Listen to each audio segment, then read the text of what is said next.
Listen, when it comes to romantic relationships, if it's not 100% in you, it ain't happening. And I've never seen a violation of that statement where it's like, it's mostly good, and they're this and this, like the negotiations. Well, already you're it's doomed. And that doesn't mean someone has to be perfect. The relationship has to be perfect, but it's got to feel 100% inside. Yeah. Like yes, and yes. The following is a conversation with my dear friend, Andrew Huberman, his fourth time on this podcast. It's my birthday, so this is a special birthday episode of sorts. Andrew flew down to Austin just to wish me a happy birthday, and we decided to do a podcast last second. We literally talked for hours beforehand and a long time after, late into the night.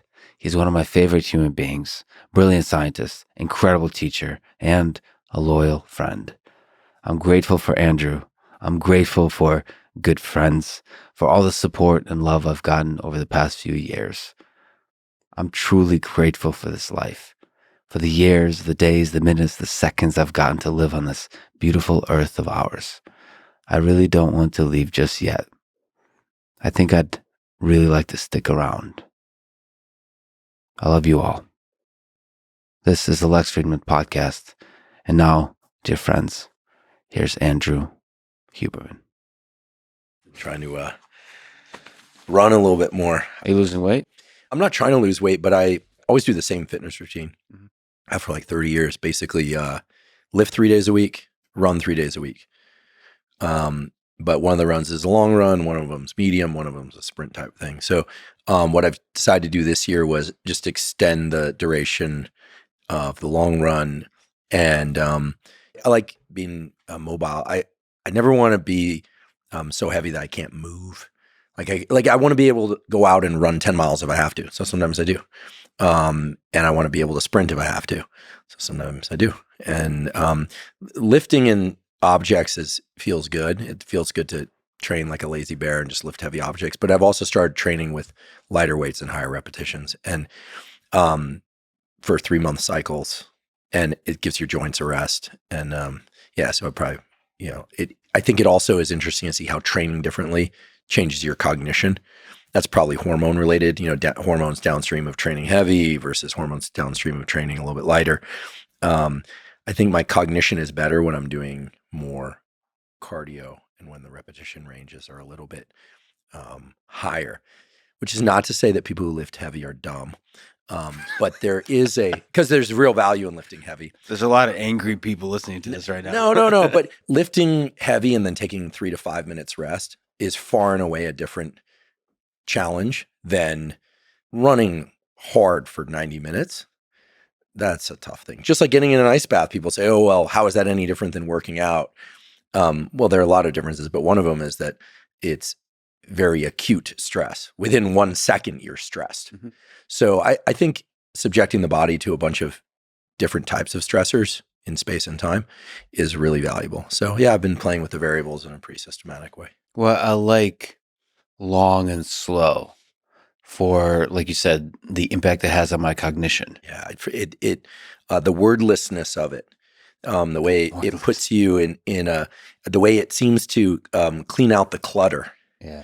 It can take away that hyper focus and put you more in a relaxed focus, for sure. Well, for me, it brings the clutter to the surface at first. Mm-hmm. Like all these thoughts come in there and then they dissipate. I've been, because I got knee barred pretty hard. That's when somebody tries to break your knee. I was going to ask, what's a knee bar? They try and break your knee? Oh, yeah. So you tap. So they... Yeah. So it's, hyperextend the knee that direction. It got knee barred pretty hard. So, in ways I don't understand, it kind of hurts to run. I don't understand what's happening behind there. I need to investigate this. It basically, the hamstring flex, like curling your leg hurts a little bit. Okay. And that results in this weird, dull, but sometimes extremely sharp pain in the back of the knee. So I'm working through this. Anyway, but walking doesn't hurt. So I've been playing around with walking recently, like for 2 hours and thinking. Because I know a lot of like smart people throughout history have walked and thought. Mm-hmm. And you have to like, play with things that have worked for others, not just to exercise, but to like integrate this very light kind of prolonged exercise into a productive life. So they do all their thinking while they walk. It's like a meditative type of walking. And it's really interesting. It really works. Yeah, the practice I've been doing a lot more of lately is I walk while reading a book. In the yard, I'll just pace back and forth or walk in a circle. Audiobook, or are you talking No, about hard copy. Were you just holding? I'm holding the book and I'm walking and I'm reading. Yeah, and I usually have a pen and I'm underlining. I have this whole system like underlining stars, exclamation points. It goes back to university of what things I will go back to, which things I export to notes and that kind of thing. But from the beginning, when I opened my lab at that time in San Diego before I moved back to Stanford, I would have meetings with my students or postdocs by just walking in the field behind the lab, you know, and I'd bring my bulldog Costello, bulldog mastiff at the time, and he was a slow walker, so these were slow walks. But I can think much more clearly that way. There's a Nobel Prize winning professor at Columbia University School of Medicine, Richard Axel, who won the Nobel Prize, co-won the Nobel Prize with Linda Buck for the discovery of the molecular basis of olfaction, and he walks and voice dictates his papers. And now with Rev or these other, maybe there are better ones than Rev, where you can convert audio files into text very quickly and then edit from there. So I will often voice dictate first drafts and things like that. And I totally agree on the long runs, the walks, the integrating that with cognitive work. Harder to do with sprints. And then the gym, you know, do you weight train? You just seem naturally strong and like thicker jointed. It's true. It's true. I mean, we did the one very beginner, because I'm a very beginner of jiu-jitsu class together. And as I mentioned then, but if people missed it, Lex is freakishly strong. I think I was born genetically to hug people. Oh, like Costello.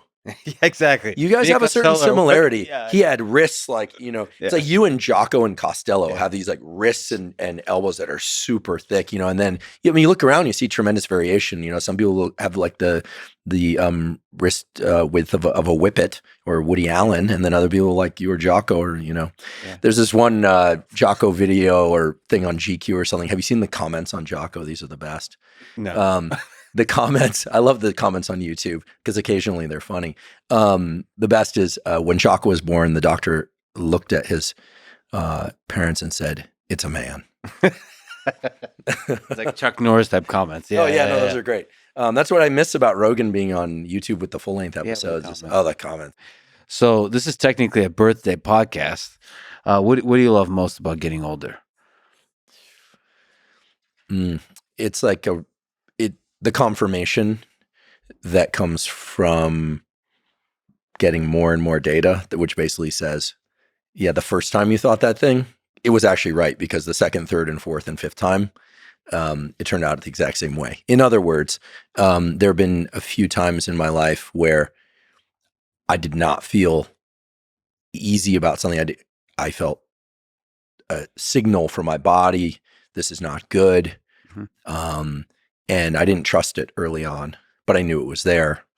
And then 2 or 3 bad experiences later, I'm able to say, every single time there was a signal from the body informing my mind, this is not good. Now, the reverse has also been true, that there have been a number of instances in which I feel sort of immediate delight. And there's this kind of almost astonishingly simple experience of feeling comfortable with somebody, or at peace with something, or delighted at an experience.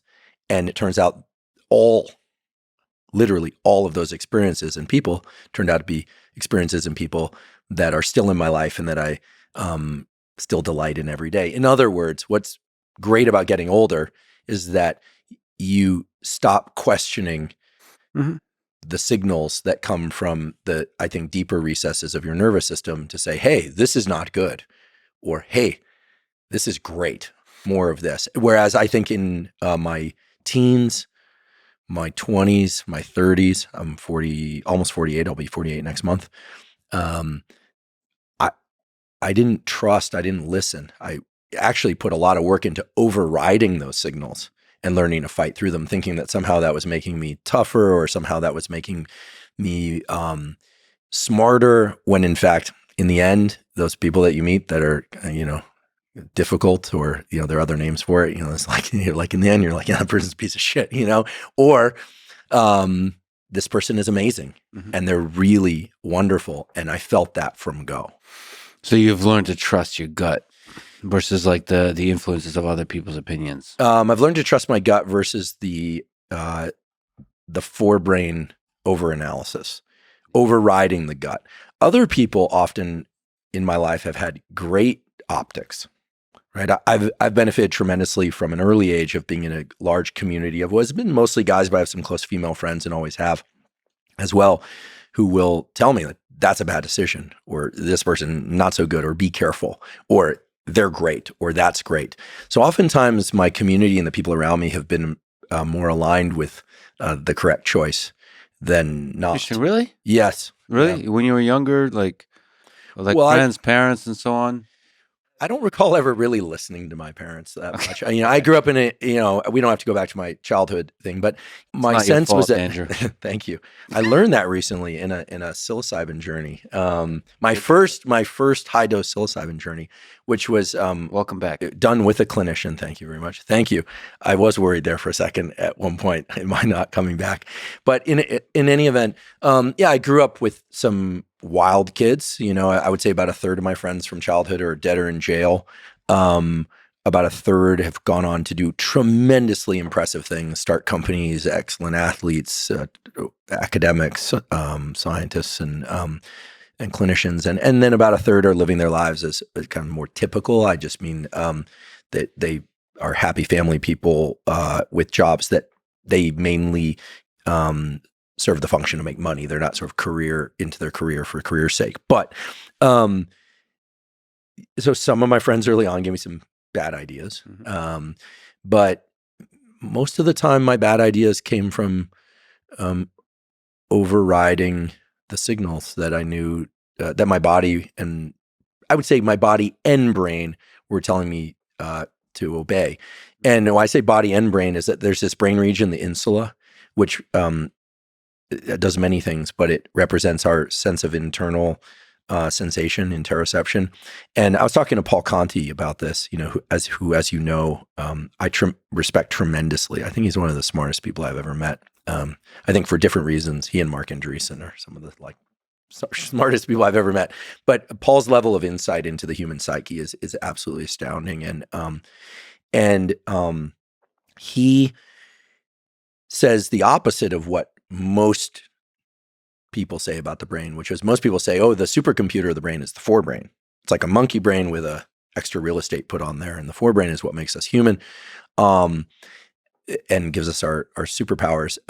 Paul has said, and he's done a whole series on mental health that's coming out from our podcast in September. So this is not an attempt to plug that, but he'll elaborate on what I'm about to say. Wait, you're doing a thing with Paul? We already did. Yeah. So Paul. Oh, nice. Yeah. So Paul Conti he and I sat down and he did a 4-episode series on mental health. This is not mental illness, mental health, about how to explore one's own subconscious, explore the self, build and cultivate the generative drive. You'll learn more about what that is from him. He's far more eloquent and clear than I am. And he provides essentially a set of steps to explore the self that does not require that you work with a therapist. This is self-exploration that is rooted in psychiatry. It's rooted in neuroscience. And I don't think this information exists anywhere else. I'm not aware that it exists anywhere else. And he essentially distills it all down to one 8.5 by 11 sheet, which we provide for people. And he says there, I don't want to give too much away because I would detract from what he does so beautifully, but if I tried, and I wouldn't accomplish it anyway. But he said, and I believe, that the subconscious is the supercomputer of the brain. All the stuff working underneath our conscious awareness that's driving our feelings and what we think are the decisions that we've thought through so carefully. And that only by exploring the subconscious and understanding it a little bit can we actually improve ourselves over time. And I agree. I think that the mistake is to think that thinking can override it all. It's a certain style of introspection and thinking that allows us to read the signals from our body, read the signals from our brain, integrate the knowledge that we're collecting about ourselves, and to use all that in ways that are really adaptive and generative for us. What do you think is there in that subconscious? What do you think of the Jungian shadow? What's there? There's this idea, as you're familiar with too, I'm sure, that this Jungian idea that we all have all things inside of us, that all of us have the capacity to be evil, to be good, et cetera, but that some people express one or the other to a greater extent. But he also mentioned that there's a unique category of people, maybe 2 to 5% of people, that don't just have all things inside of them, but they actually spend a lot of time exploring a lot of those things, the darker recesses, the shadows, their own shadows. I'm somebody who's drawn to goodness and to light and to joy and all those things like anybody else. But I think maybe it was part of how I grew up. Maybe it was the crowd I was with. Maybe, but then again, even when I started spending more time with academics and scientists, you see shadows in other ways, right? You see pure ambition with no passion. I recall a colleague in San Diego who, it was very clear to me, did not actually care about understanding the brain, but understanding the brain was just his avenue to exercise ambition.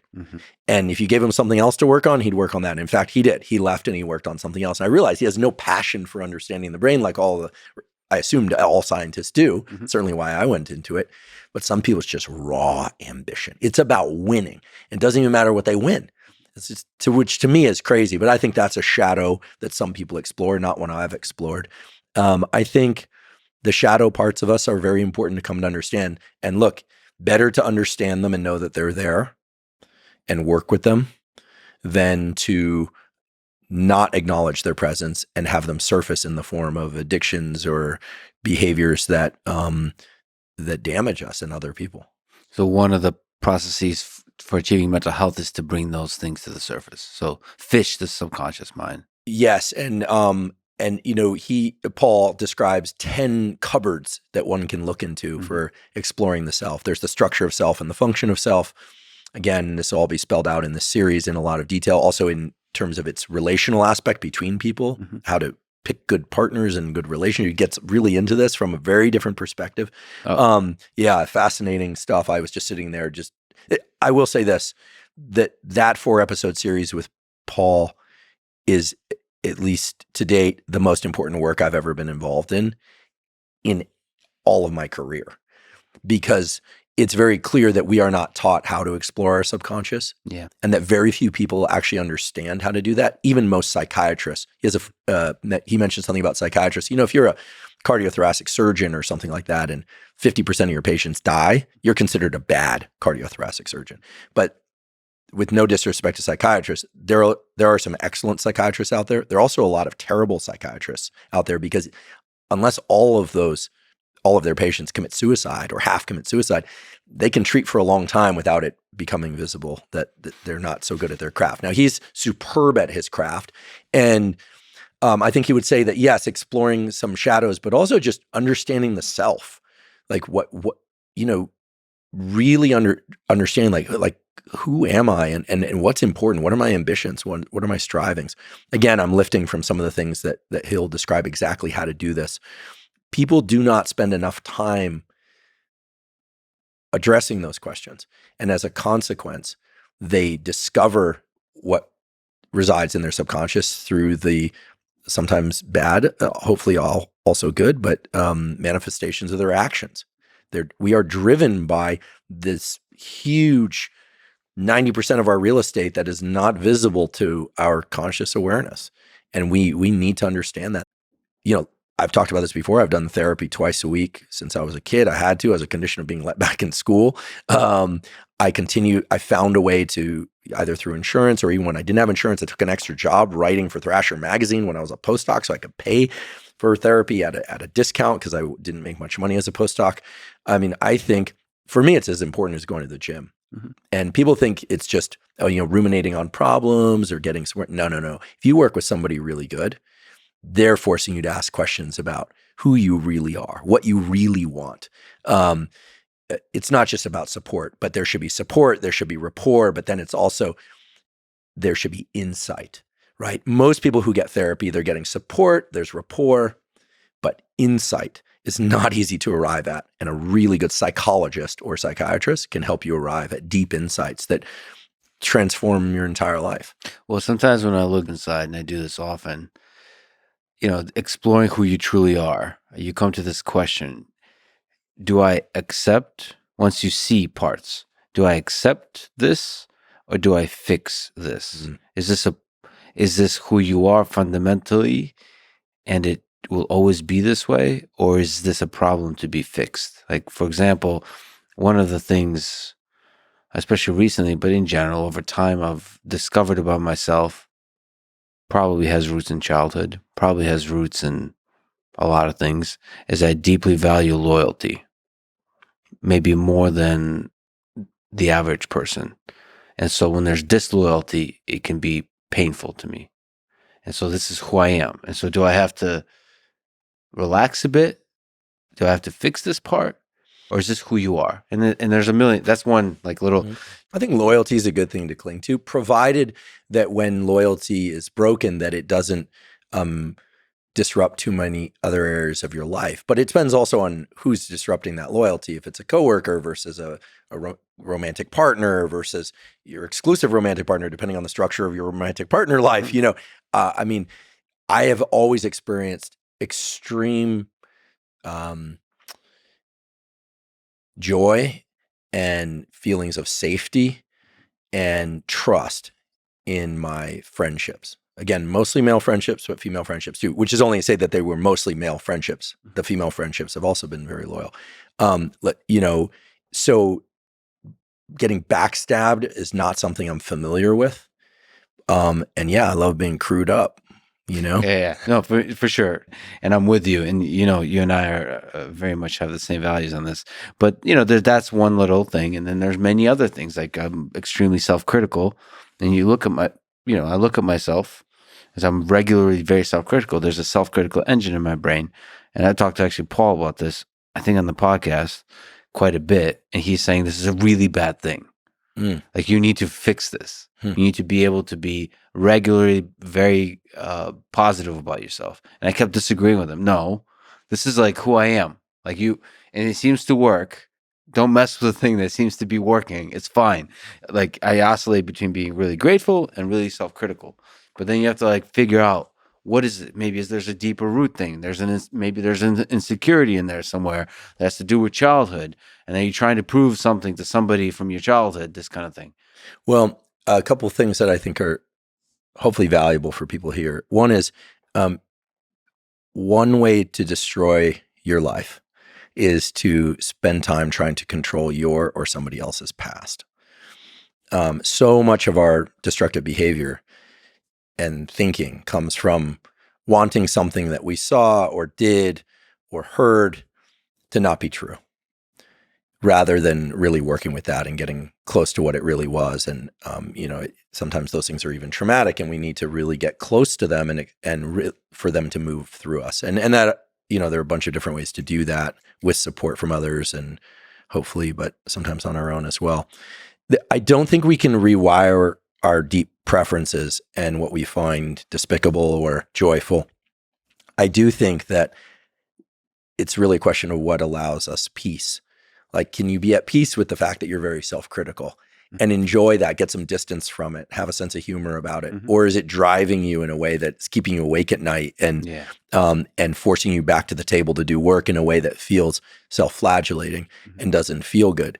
Can you get that humility and awareness of how of your one's flaws? And I think that can create, this word space sounds very new agey, like get space from it. It's that, you can have a sense of humor about how neurotic we can all be. I mean, neurotic isn't actually a bad term in the classic sense of the psychologists and psychiatrists. The Freudians said that, the best case is to be neurotic, to actually see one's own issues and work with them. Whereas psychotic is the other is the other way to be, which is obviously not good. So I think the question of whether or not to work on something or to just accept it as part of ourselves, I think really depends if we feel like it's holding us back or not. And I think you're asking perhaps the most profound question about being a human, which is, what do you do with your body? What do you do with your mind? I mean, it's also a question we started off talking about fitness a little bit, which is for whatever reason, Do I need to run an ultra marathon? I don't feel like I need to. David Goggins does, and does a whole lot more than that. So that for him, that's important. For me, it's not important to do that. I don't think he does it just so he can run the ultras. There's clearly something else in there for him, and guys like Cam Hanes and tremendous respect for what they do and how they do it. Does one need to make their body more muscular, stronger, more endurance, more flexibility? Do you need to read harder books? Do you need to? I think doing hard things feels good. I know it feels good. I know that the worst way to feel is when I'm procrastinating and I don't do something. And then whenever I do something and I complete it and I break through that point where it was hard and then I'm doing it, at the end, I actually feel like I was infused with some sort of super chemical. And who knows if it's probably a cocktail of endogenously made chemicals. But I think it is good to do hard things. But you have to be careful not to destroy your body, your mind in the process.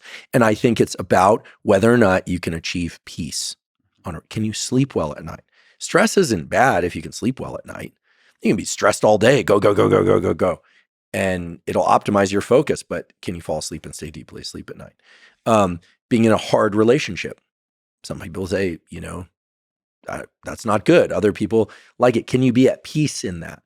And I think we all, I have different RPM that, we all kind of idle at different RPM.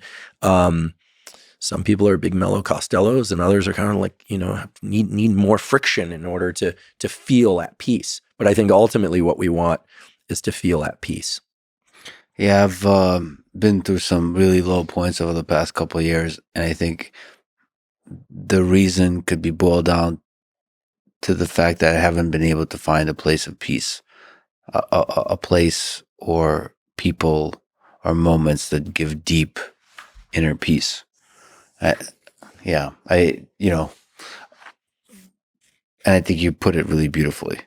It's you have to figure out, given who you are, the various characteristics of your mind, all the things, all the contents of the cupboards, how to get space from it, and ultimately, one good representation of that is to be able to laugh at all of it, whatever's going on inside your mind, to be able to step back and just kind of chuckle at the beauty and the absurdity of the whole thing. Yeah, and keep going. There's this beautiful, as I mentioned, it seems like every podcast lately.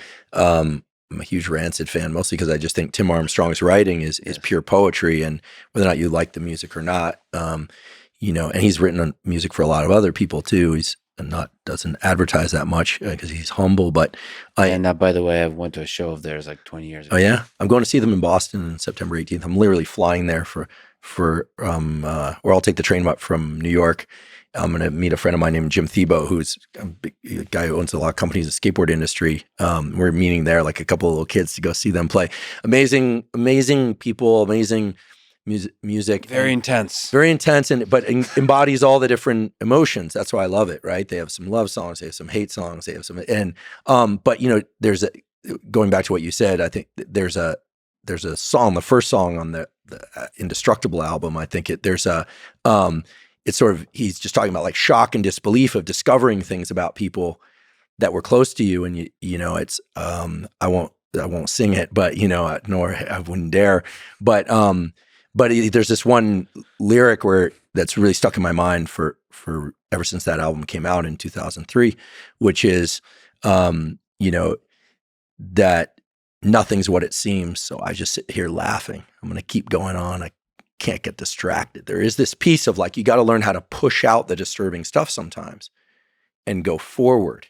And I remember hearing that lyric and then writing it down. And, that was a time where my undergraduate advisor, who was like a mentor and a father to me, blew his head off in the bathtub like 3 weeks before. And then my graduate advisor, who I was working for at that time, who I loved and adored, was really like a mother to me. I knew her when she was pregnant with her 2 kids, died at 50, breast cancer. And then my postdoc advisor, first day of work at Stanford as a faculty member, sitting across the table like this from him, had a heart attack right in front of me, died of pancreatic cancer at the end of 2017. And I remember just thinking like, going back to that song lyric over and over, like, and where people would I haven't had many betrayals in life. I've had a few, but just thinking like, or seeing something or learning something about something, you just like, you can't believe it. Mm-hmm. And I mentioned that lyric off that first song, Indestructible, on that album, because it's just the raw emotion of like, I can't believe this. What I just saw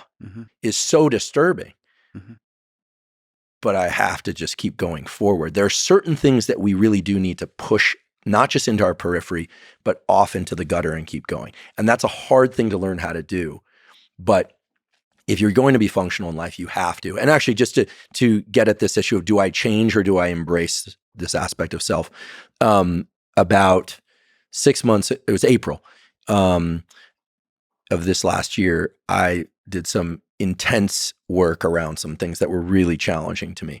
And I did it alone, and it may have involved some medicine. Mm-hmm. And I expected to get peace through this. I was like, I'm going to let go of it. And I spent 11 hours just getting more and more frustrated and angry about this thing that I was trying to resolve. And I was so unbelievably disappointed that I couldn't get that relief. And I was like, what is this? Like, this is not how this is supposed to work. I'm supposed to feel peace. The clouds are supposed to lift. And so a week went by, and then another half week went by. And then someone whose opinion I trust very much, I explained this to them because I was getting a little concerned, like, what's going on? This is worse, not better. And they said, this is very simple. You have a giant blind spot, which is your sense of justice, Andrew, and your sense of anger are linked like an iron rod, and you need to relax it. And as they said that, I felt the anger dissipate. And so there was something that I think it is true. I have a very strong sense of justice, and my sense of anger, then at least, was very strongly linked to it. So it's great to have a sense of justice, right? I hate to see people wronged. I absolutely do. And I'm human. I'm sure I've wronged people in my life. I know I have. They've told me. I've tried to apologize and reconcile where possible. Still have a lot of work to do. But where I see injustice, it draws in my sense of anger in a way that I think is just eating me up. But it was only in hearing that link that I wasn't aware of before. It was in my subconscious, obviously. Did I feel the relaxation? It wasn't, there's no amount of plant medicine or MDMA or any kind of, chemical you can take that's naturally just going to dissipate what's hard for oneself. It needs, if one embraces that, or if one chooses to do it through just talk therapy or journaling or friends or introspection or all of the above, there needs to be an awareness of the things that we're just not aware of. So I think the answer to your question, do you embrace or do you fight these aspects of self, is I think you get in your subconscious through good work with somebody skilled, and sometimes that involves the tools I just mentioned in various combinations, and you figure it out. You figure out if it's serving you. Obviously, it was not bringing me peace. It was undermining my sense of justice, was undermining my sense of peace. And so in understanding this link, now I would say that in understanding this link between justice and anger, now I think it's a little bit more of like it's not like a Twizzler stick bendy, but at least it's not like an iron rod. Like, when I see somebody wronged, I mean, it used to just like immediately. But you're able to step back. Now, that's like, to me, the ultimate place to reach is laughter. I just sit here laughing. Exactly. That's the lyric. I can't believe it. So I just sit here laughing, like can't get distracted. Just at some point. But the problem, I think, in just laughing at something, like that gives you distance. But the question is, do you stop engaging with it at that point? Like I experienced this, recently I got to see how sometimes I'll see something that's just like, what? Like this is crazy. So I just laugh, but then I continue to engage in it, and it's taking me off course. And so there is a place where, I realize this is probably a kid's show too, so I want to keep it, G-rated, but at some point for certain things, it makes sense to go, fuck that. But also laugh at yourself for saying fuck that. Yeah, and then move on. So the question is, do you get stuck or do you move on? Sure. Right? Sure, but like there's a lightness of being that comes with laughter. I mean, I've gotten Sure. like as you know, I spent the day with Elon today. He just gave me this burnt hair. Do you know what this is? I have no idea. I'm sure it should be a Huberman Lab episode on this. It's a cologne that's burnt hair, and it's like supposedly a really intense smell, and it is. Give me a smell. Please, it's not going to leave your nose. That's okay. Well, that's okay. I'll take I'll whiff it as if I were whiffing you have a to chemical actually in the spray lab. it on yourself because I don't know if you can. So I'm reading an amazing book. Yeah.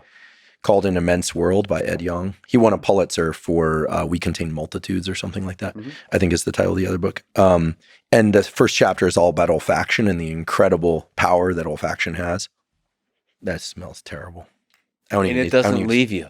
For those listening, it doesn't quite smell terrible. It's just intense and it stays with you. This to me represents like just laughing at the absurdity of it all. So I have to ask, so you were rolling jiu-jitsu? Yeah, we're training jiu-jitsu, yeah. So is that fight between Elon and Zuck actually going to happen? I think Elon is a huge believer of this idea of the most entertaining outcome is the most likely. And he almost, like, there is almost the sense that there's not a free will and the universe has a kind of deterministic gravitational field pulling towards the most fun. And he's just a player in that game. So from that perspective, I think it seems like something like that is inevitable. Like a little scrap in the parking lot of Facebook or something like that. Exactly. Sorry, Meta. Yeah. But it looks like they're training for real. And Zuck has competed, right, in jiu-jitsu. So I think he is approaching it as a sport. Yeah. Elon is approaching it as a spectacle. And I mean, the way he talks about it, he's a huge fan of history. He talks about all the warriors that have fought throughout history. If you look, he wants to really do it at the Colosseum. And, you know, the Colosseum is for 400 years. There's so much great writing about this. I think over 400,000 people have died in the Colosseum, gladiators. So this is this historic place that sheds so much blood, so much fear, so much anticipation of battle, all of this. So he loves this kind of spectacle and also the meme of it, the hilarious absurdity of it, the two tech CEOs are battling it out on sand in a place where gladiators fought to the death and then bears and lions ate prisoners as part of the execution process. Well, it's also going to be an instance where Mark Zuckerberg and Elon Musk exchange bodily fluids. They bleed. This is one of the things about fighting, you know. I think it was in that book. It's a great book, Fighter's Heart, where he talks about, you know, sort of the intimacy of sparring. I only rolled jiu-jitsu with you once, but there was a period of time where I boxed, and which I don't recommend. I got hit. I hit some guys, and I definitely got hit back. I'd spar on Wednesday nights when I lived on San Diego. You know, when you spar with somebody, even if they hurt you, especially if they hurt you, you know, you see that person afterwards, and there's an intimacy, right? It was in that book, Fighter's Heart, where he explains, you know, you're exchanging bodily fluids with a stranger, right? And you're in your primitive mind, and so there's an intimacy there that persists. So you go together through a process of fear, anxiety, like when they get you, you nod. I mean, you watch somebody like catch somebody. If you know, not so much in professional fighting, but if people are sparring and they catch you, you acknowledge that they caught you. Like he got me there. And on the flip side of that, so we trained, and then after that, we played Diablo 4. I don't know what that is. I don't play video games. Sorry, but it's a video game, so it's like it's a you know, pretty intense combat in the video. You're fighting like demons. And okay. Dragons. The last video game I played was Mike Tyson's Punch Out. There you go. Yeah. That's pretty. I close. met him recently. Went on his podcast. You went. Wait, it hasn't come out yet. Oh, it hasn't come out. Okay. Yeah, I asked Mike. His kids are great. They came in there. They're super smart kids. Goodness gracious, they ask great questions. I asked Mike what he did with the piece of Evander's ear that he bit off. And did you remember? Yeah, he's like, get back to him. Here you go. Sorry about that. He sells edibles that are in the shape of ears with a little bite out of it.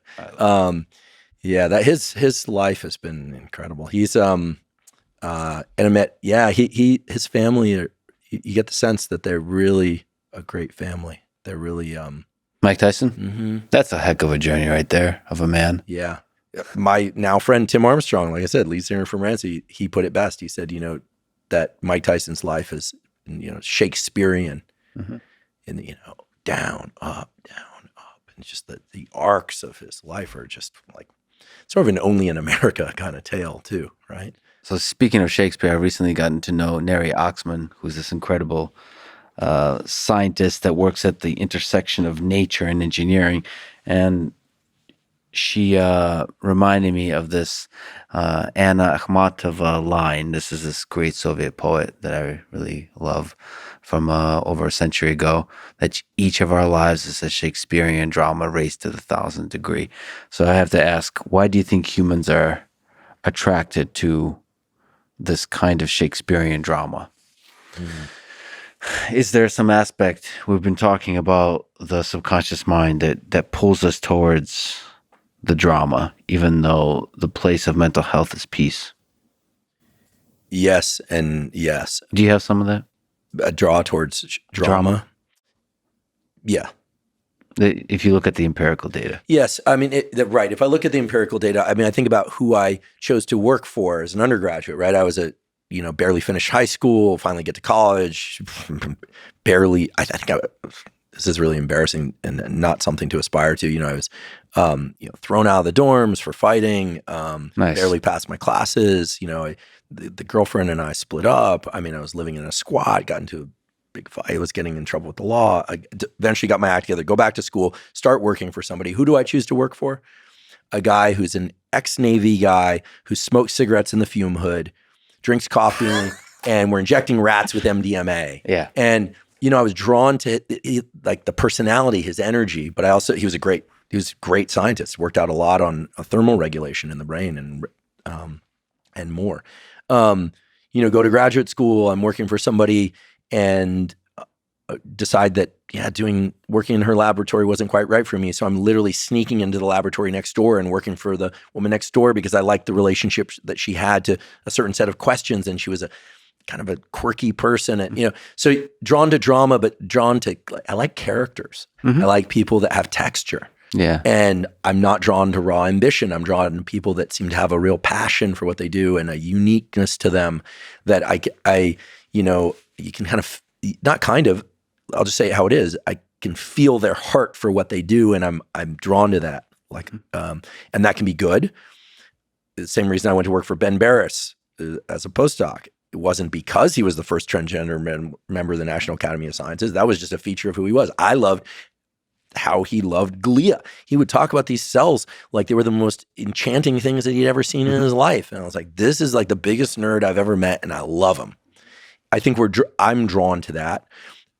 This is another thing that Conti elaborates on quite a bit more in the series on mental health coming out, but there are different drives within us. There are aggressive drives, not always for fighting, but for intense interaction. I mean, look at Twitter. Look at people clearly have an aggressive drive. There's also a pleasure drive.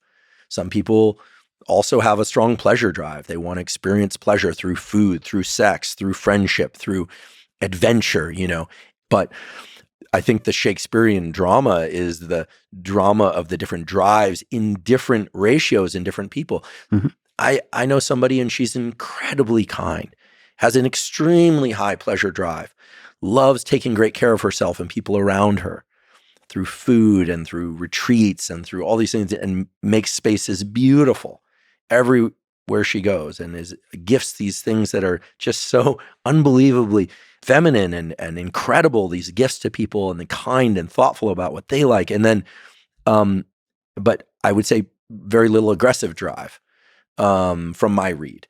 And then I know other people who just have a ton of aggressive drive and very little pleasure drive. And I think, so there's this alchemy that exists where people have these things in different ratios. And then you blend in, the differences in the chromosomes and differences in hormones and differences in personal history. And what you end up with is a species that creates incredible recipes of drama, but also peace, also relief from drama, contentment. I mean, I realize this isn't the exact topic of the question, but someone I know very dearly, actually an ex-girlfriend of mine, long-term partner of mine, sent me something recently, and I think it hit the nail on the head, which is that ideally for a man, they eventually settle where they find and feel peace, where they feel peaceful, where they can be themselves and feel peaceful. Now, I'm sure there's a equivalent or mirror image of that for women, but this particular post that she sent was about men. And I totally agree. And so it isn't always that we're seeking friction, but for periods of our life, we seek friction, drama, adventure, excitement, fights, you know, and doing hard things. And then I think at some point, I'm certainly coming to this point now where it's like, yeah, that's all great and checked a lot of boxes, but had a lot of close calls, flew really close to the sun on a lot of things with life and limb and heart and spirit. And some of, you know, people close to us didn't make it. And sometimes not making it means the career they wanted went off a cliff, or their health went off a cliff, or their life went off a cliff. But I think that there's also the Shakespearean drama of the characters that exit the play and are living their lives happily in the backdrop. It just doesn't make for as much entertainment. That's one other thing that's a benefit, you could say is a benefit of getting older, is finding the Shakespearean drama less appealing, or finding the joy in the piece. Yeah, definitely. I mean, I think that I think there's real peace with age. I think the other thing is this notion of checking boxes is a real thing. For me anyway. I have a morning meditation that I do. Well, I wake up now, I get my sunlight, I hydrate, I use the bathroom, I do all the things that I talk about. I've started a practice of prayer in the last year, which is new-ish for me, which is, we could talk about in the morning. Yeah. Can you talk about it a little bit? Sure. Yeah. And then I have a meditation that I do that actually is where I think through with the different roles that I play. Mm-hmm. So I start very basic. I say, you know, okay, I'm an animal. Like we are like biologically animals, right? Mm-hmm. Human, you know, I'm a man, I'm a scientist, I'm a teacher, I'm a friend, I'm a brother, I'm a son. You know, I go through this, I have this list and I think about the different roles that I have and the roles that I still want in my life going forward that I haven't yet fulfilled. It just takes me, it's sort of an inventory of where I've been, where I'm at, and where I'm going, as they say. And I don't know why I do it, but I started doing it this last year. I think because it helps me understand just how many different contexts I have to exist in, and remind myself that there's still more that I haven't done that I'm excited about. So within each of those contexts, there's like things that you want to kind of accomplish to define that. Yeah, and I'm ambitious, so I think, you know, I'm a brother. I have an older sister, and I love her tremendously. And I think I want to be the best brother I can be to her, which means maybe a call, maybe just, you know, we do an annual trip together for our birthdays. Our birthdays are close together. We always go to New York for our birthdays. We've gone for the last 3-4 years. Like really like reminding myself of that role, not because I'll forget, but because I have all these other roles I'll get pulled into. Mm-hmm. I say the first one, I'm an animal because I have to remember that I have a body that needs care. Like any of us, I need sleep, I need food, I need hydration. I need that I'm human, that the brain of a human is marvelously complex, but also marvelously self-defeating at times. And so I've been thinking about these things in the context of the different roles. And the whole thing takes about 4 or 5 minutes. And I just find it brings me a certain amount of clarity that then allows me to ratchet into the day. The prayer piece, I think I've been reluctant to talk about until now because I don't believe in pushing religion on people. And I think that, and I'm not, it's a highly individual thing. And I do believe that one can be an atheist and still pray, or agnostic and still pray. But for me, it really came about through understanding that there are certain aspects of myself that I just couldn't resolve on my own. And no matter how much therapy, no matter how much, and I haven't done a lot of it, but no matter how much plant medicine or other forms of medicine or exercise or podcasting or science or friendship or any of that, I was just not going to resolve. And so I started this because someone close to me said, a male friend said, you know, prayer is powerful. And I said, well, how? And he said, I don't know how, but if you can it can allow you to get outside yourself, let you give up control and at the same time take control. I don't even like saying take control, but the whole notion is that, and again, forgive me, but there's no other way to say it. The whole notion is that, like God works through us, whatever God is to you, he, him, her, whatever, life force, nature, whatever it is to you, right? That it works through us. And so I do a prayer, I'll just describe it, where I ask, I make an ask to help remove my defects, my character defects. I pray to God to help remove my character defects so that I can show up better in all the roles of my life and do good work, which for me is learning and teaching.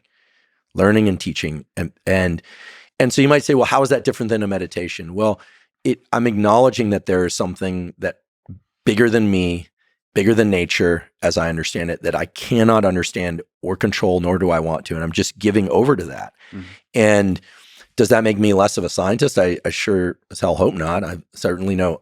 There's the head of our neurosciences at Stanford until recently. You should talk to him directly about it. Bill Newsom has talked about his religious life. For me, it's really a way of getting outside myself and then understanding how I fit into this bigger picture.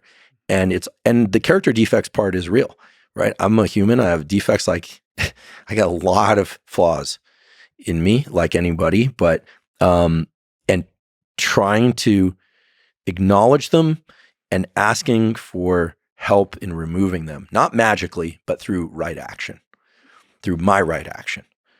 So I do that every morning. And I have to say that it's helped. It's helped a lot. It's helped me be better to myself, be better to other people. I still make mistakes, but it's becoming a bigger part of my life. And I never thought I'd talk like this. Mm-hmm. But I think it's clear to me that if we don't believe in something, again, doesn't have to be traditional standardized religion, but if we don't believe in something bigger than ourselves, we at some level will self-destruct. I really think so. It's powerful in a way that all the other stuff, meditation, all the tools is not, because it's really operating at a much deeper and bigger level. And I think that's all I can talk about it. Mostly because I'm still working out. The scientist in me wants to understand how it works, and I want to understand. And the point is to just go, there's for lack of a better language for it, there's higher power than me and what I can control. I'm giving up control on certain things, and somehow that restores a sense of agency for right action, better action. I think perhaps a part of that is just the humility that comes with acknowledging there's something bigger and more powerful than you. And then you can't control everything. Yeah. You go through life as a hard driving person, forward center of mass. I remember being that way since I was little. It's like a new Legos. I'm like, I'm going to read all the Legos. I was like on the weekends, learning about medieval weapons and then giving lectures about it in class when I was 5 or 6 years old. We're learning about tropical fish and, cataloging all of them at the store and then organizing it and making my dad drive me or my mom drive me to some fish store and then spending all my time there until they throw me out, all of that. But I also remember my entire life, I would secretly pray when things were good and things weren't good, but mostly when things weren't good, because it's important to pray. For me, it's important to pray each morning regardless. But when things weren't right, I couldn't make sense of them, I would secretly pray. But I felt kind of ashamed of that for whatever reason. And then it was once in college, I distinctly remember I was having a hard time with a number of things. And I took a run down to Sands Beach. It was UC Santa Barbara. And I remember I was like, I don't know if I even have the right to do this, but I'm just praying. And I just prayed for the ability to be as brutally honest with myself and with other people as I possibly could be about a particular situation I was in at that time. I mean, I think now it's probably safe to say I'd gone off to college because of a high school girlfriend. We essentially, she was my family, frankly, more than my biological family was at a certain stage of life. And we'd reached a point where we were diverging, and it was incredibly painful. It was like losing everything I had. And it was like, what do I do? How do I manage this? I was ready to quit and join the fire service just to support us so that we could move forward. It's just, but praying, saying, I can't figure this out on my own. It's sort of like, I can't figure this out on my own. And how frustrating that is. And no number of friends could tell me, and inner wisdom couldn't tell me. And eventually it led me to the right answers. And she and I are friendly friends to this day. She's happily married with a child, and we're on good terms. But I think, it's a scary thing, but it's the best thing when I can't control all of this. And asking for help, I think, is also the piece. You're not asking for some magic hand to come down and take care of it. You're asking for the help to come through you, right? So that your body is used to do these right works, right action. Isn't it interesting that this secret thing that you're almost embarrassed by that you did it as a child is something it's another thing you do as you get older, is you realize like those things are part of you, and it's actually a beautiful thing. Yeah. A lot of the content of the podcast is, deep academic content, and we talk about everything from, eating disorders to bipolar disorder to depression, a lot of different topics, but the tools are the protocols, as we say, right? The sunlight viewing and all the rest. A lot of that stuff is just stuff I wish I had known when I was in graduate school. If I'd known to go outside every once in a while and get some sunlight, not just stay in the lab, I would have, I might not have hit a really tough round of depression when I was a postdoc and working twice as hard.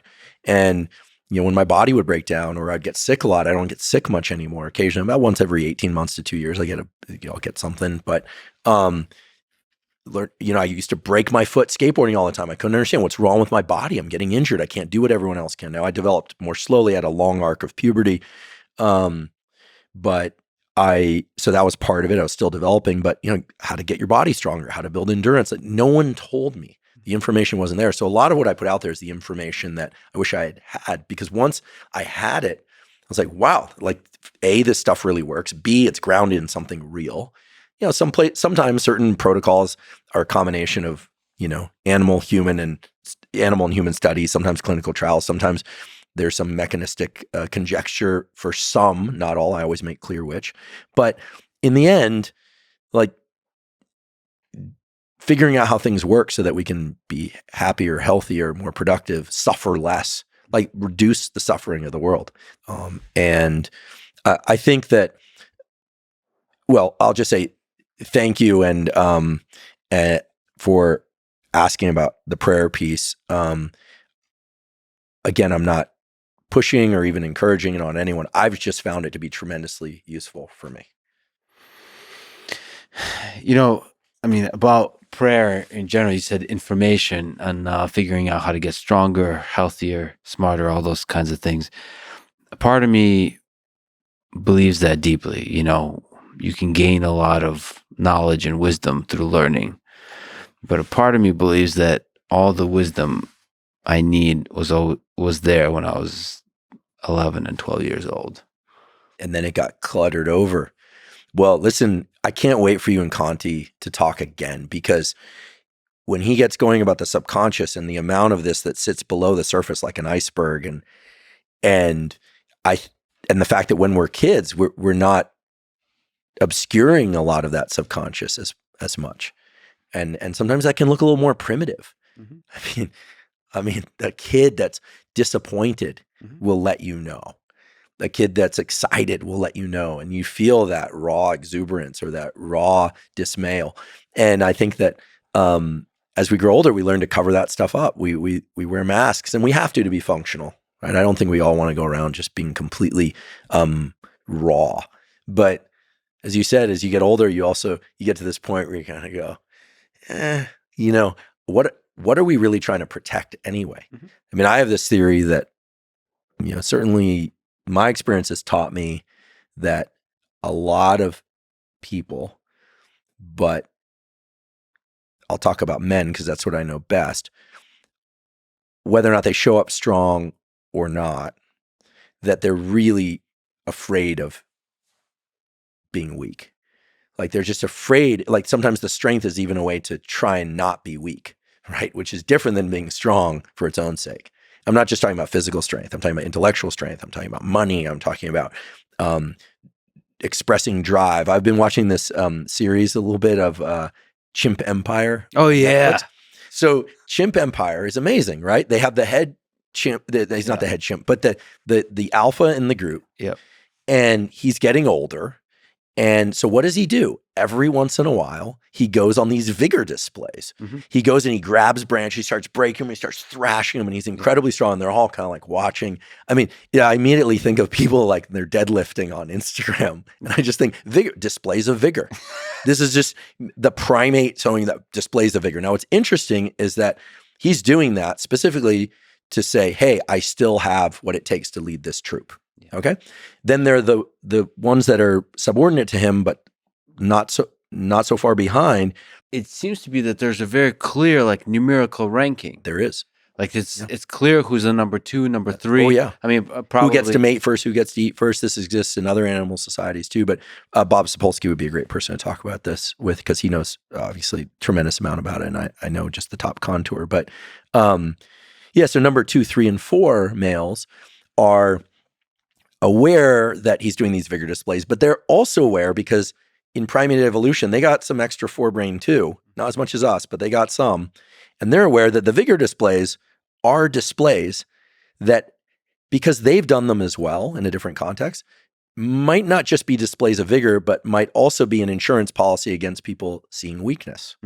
Okay. So now they start using that prefrontal cortex to do some interesting things. So in primate world, if a male is friendly with another male, wants to affiliate with him and say, hey, I'm backing you, they'll go over and they'll pick off the little parasites and eat them. The grooming is extremely important. In fact, if they want to ostracize or kill one of the members of their troop, they will just leave it alone. No one will groom it. And then there's actually a really disturbing sequence in that show of then the parasites start to eat away on their skin. They get infections. They have issues. No one will mate with them.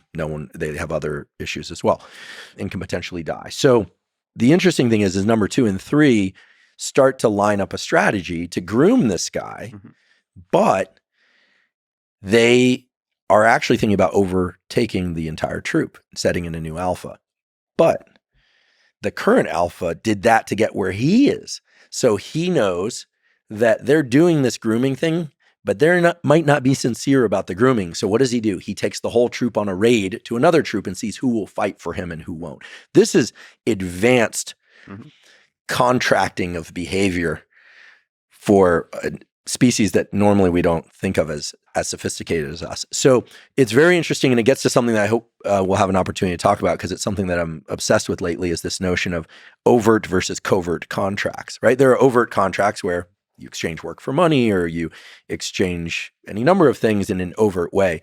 But then there are covert contracts, and those take on a very different form and always lead to, in my belief, bad things. Well, how much of human and chimp relationships are overt versus covert? Well, here's one thing that we know is true. Dogs and humans, the dog to human relationship is 100% overt. They don't manipulate you. Now, you could say they do, in the sense that they learn that if they look a certain way or roll on their back, they get food. But there's no banking of that behavior for a future date where then they are going to undermine you and take your position. Okay, so in that sense, dogs can be a little bit manipulative in some sense. But now, okay, so overt contract would be, we both want to do some work together.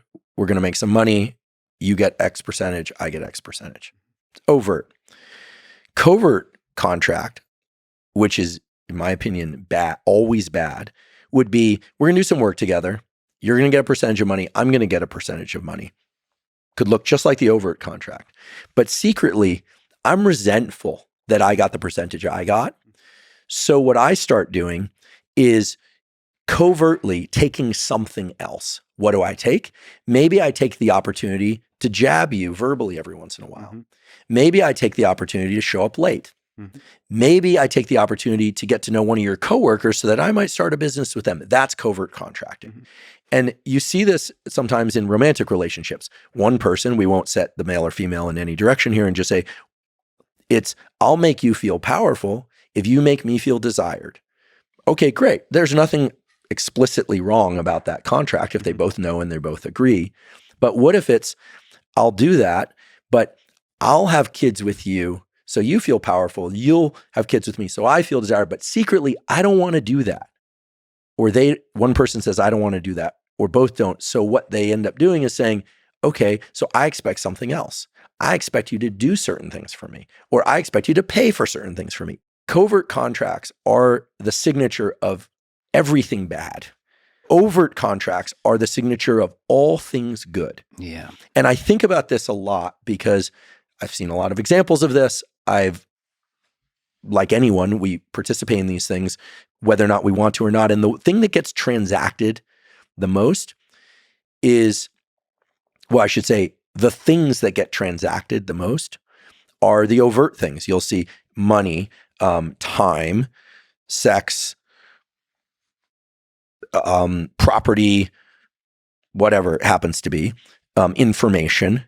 But what ends up happening is that when people, I believe, don't feel safe, they feel threatened in some way. Like they don't feel safe in a certain interaction. What they do is they start taking something else while still engaging in the exchange. And I'll tell you, if there's one thing about human nature that's bad, it's that feature. Why that feature? Or is it a bug or a feature, as you engineers like to say? Mm-hmm. I think it's because we were allocated a certain extra amount of prefrontal cortex that makes us more sophisticated than a dog, more sophisticated than a chimpanzee, but they do it too. And it's because it's often harder to deal with, in the short term, to deal with the real sense of this is scary, this feels threatening, than it is to play out all the iterations. It takes a lot of brain work.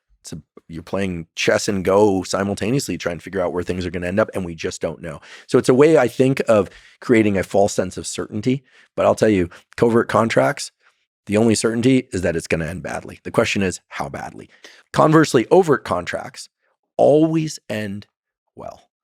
Always. The problem with overt contracts is that you can't be certain that the other person is not engaging in a covert contract. You can only take responsibility for your own contracting. Well, one of the challenges of being human is looking at another human being and figuring out their way of being, their behavior, which of the two types of contracts it represents, because they look awfully the same on the surface.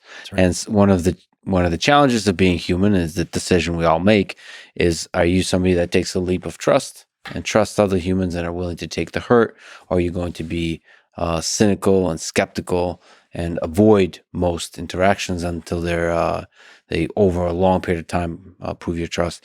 Yeah, I never liked the phrase history repeats itself when it comes to humans, because it doesn't apply if the people or the person is actively working to resolve their own flaws. I do think that if people are willing to do dedicated introspective work, go into their subconscious, do the hard work, have hard conversations, and get better at hard conversations, something that I'm constantly trying to get better at, I think people can change, but they have to want to change. It does seem like deep down, we all can kind of tell the difference between overt and covert. Like we have a good sense. I think one of the benefits of having this characteristic of mine where I value loyalty, I've been extremely fortunate to spend most of my life in overt relationships. And I think that creates a really fulfilling life. But there's also this thing that maybe we're in this portion of the podcast now, but I've experienced this. This is late at night we're talking. That's right. Certainly late for me, but I'm 2 hours. I came in today I'm still in California. And we should also say that you came here to wish me a happy birthday. I did. And the podcast is just like a fun last minute thing I suggested. Yeah, some close friends of yours have arranged a dinner that I'm really looking forward to. I won't say which night, but it's the next couple of nights. Your circadian clock is one of the most robust features of your biology. I know you can be nocturnal or you can be diurnal. We know you're mostly nocturnal at certain times of the year, Lex, but there very, very few people can get away with no sleep. Very few people can get away with a chaotic sleep-wake schedule. So you have to obey a 24-hour, aka circadian rhythm, if you want to remain healthy of mind and body. we also have to acknowledge that aging isn't linear, right? So, What do you mean? well, I mean, the degree of change between years 35 and 40 is not going to be the degree of change between 40 and 45. But I will say this. I'm 48 and I feel better in every aspect of my psychology and biology now than I did when I was in my 20s. Yeah, sort of quality of thought, time spent. Physically, I can do what I did then, which is probably says more about what I could do then than what I can do now. But if you keep training, you can continue to get better. The key is to not get injured. And I've never trained super hard. I've trained hard, but I've been cautious to not, for instance, weight train more than 2 days in a row. I do a split, which is basically 3 days a week, and the other days a run. Take 1 full day off, take a week off every 12 to 16 weeks. I've not been the guy hurling the heaviest weights or running the furthest distance, but I have been the guy who's continuing to do it when a lot of my friends are talking about knee injuries. Hey. Just, but of course, with sport, you can't account for everything the same way you can with fitness, and I have to acknowledge that. Unless one is powerlifting, weightlifting and running, you can get hurt, but it's not like skateboarding where if you're going for it, you're going to get hurt. That's just you're landing on concrete. And with jiu-jitsu, like people are trying to hurt you so that you say stop. So with a sport, it's different. And these days, I don't really do a sport any longer.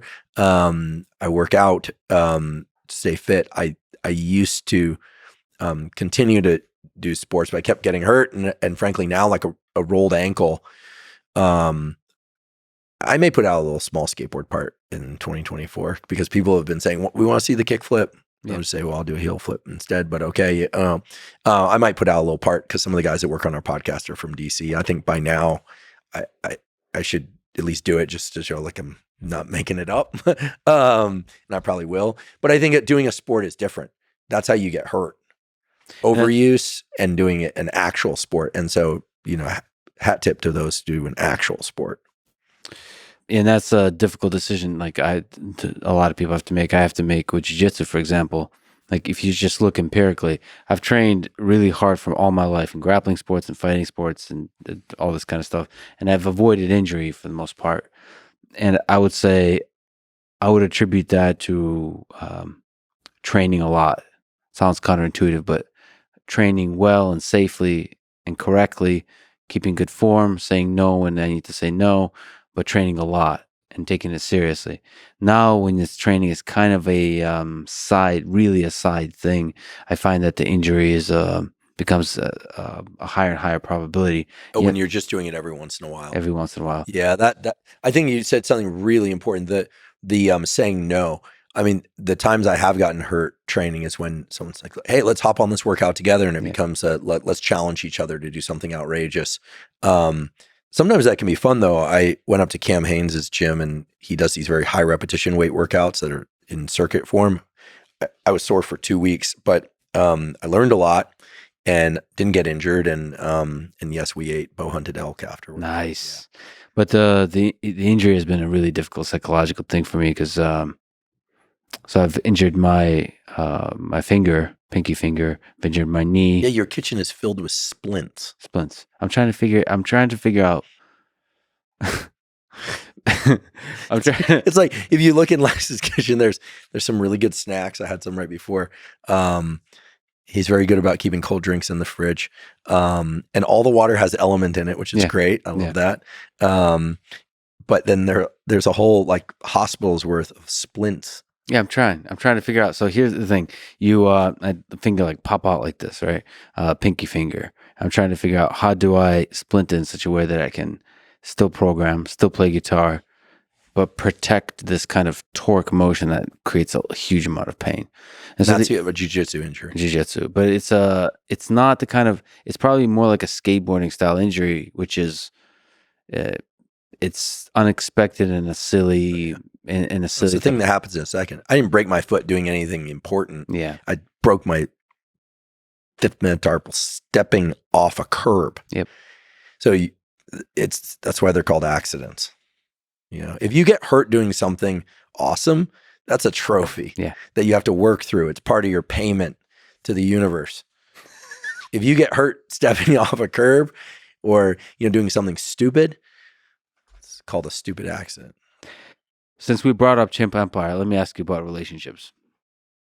I think we talked about relationships. Yeah, I only date Homo sapiens. Almost. It's the morning meditation. The night is still young. You are human. No, but you are also animal.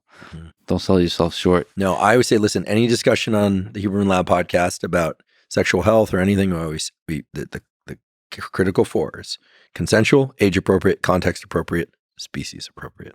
Species appropriate. Well, can I just tell you about sexual selection? I've been watching Life in Color with David Attenborough. I've been watching a lot of nature documentaries. Talking about inner peace, it brings me so much peace to watch nature at its worst and at its best. So Life in Color is a series on Netflix where it presents some of the most colorful animals on Earth and kind of tells their story of how they got there through natural selection. So, you have the peacock with the feathers, and it's just such incredible colors. Like the peacock has these tail feathers, the male, that are like gigantic and they're super colorful, and there are these eyes on it. It's not eyes, it's like eye-like areas, and they wiggle their ass like to show the tail. They wiggle the tails. The eye spots. The eye spots, yes. Thank you. You know this probably way better than me. I'm just quoting it. No, David please Attenborough. Continue. But it's just, I'm watching this, and then the female is as boring looking as like she has no colors or nothing, but she's standing there bored, just seeing this entire display. And I'm just wondering, like, the entirety of life on Earth, or not the entirety, post-bacteria, is like, in at least in part, maybe in large part, can be described through this process of natural selection, of sexual selection. So dudes fighting and then women selecting. It seems like it's just the entirety of that series shows some incredible birds and insects and shrimp. They're all beautiful and colorful. Mantis shrimp. They're incredible. Mm-hmm. And it's all about getting laid. It's fascinating. Like I just, and there's nothing like watching that and Chimp Empire to make you realize we humans, that's the same thing. Mm-hmm. That's all we're doing. Mm-hmm. And all the beautiful variety, all the bridges and the buildings and the rockets and the internet, all of that is this kind of, is at least in part this kind of a product of this kind of showing off for each other. And all the wars and all of this. Anyway, there's what I'm asking. Oh, well, relationships. Yes. Well, right. Before you ask about relationships, I think what's clear is that every species, it seems, animal species, wants to make more of itself and protect its young. Well, to protect its young is non-obvious. So not destroy enough of itself that it can't get more to reproductive competent age. I mean, I think that, we have a natural, healthy people have a natural reflex to protect children. Well, I don't know and that. Those that can't. Wait a minute. Wait a minute. I've seen enough animals that are murdering the children of some other. Sure. There's even siblicide. First of all, I just want to say that I was delighted in your delight around animal kingdom stuff, because this is a favorite theme of mine as well. But there's, for instance, some fascinating data on, for instance, for those that grew up on farms, they'll be familiar with free martins. You know about free martins? They're cows that have multiple calves inside them.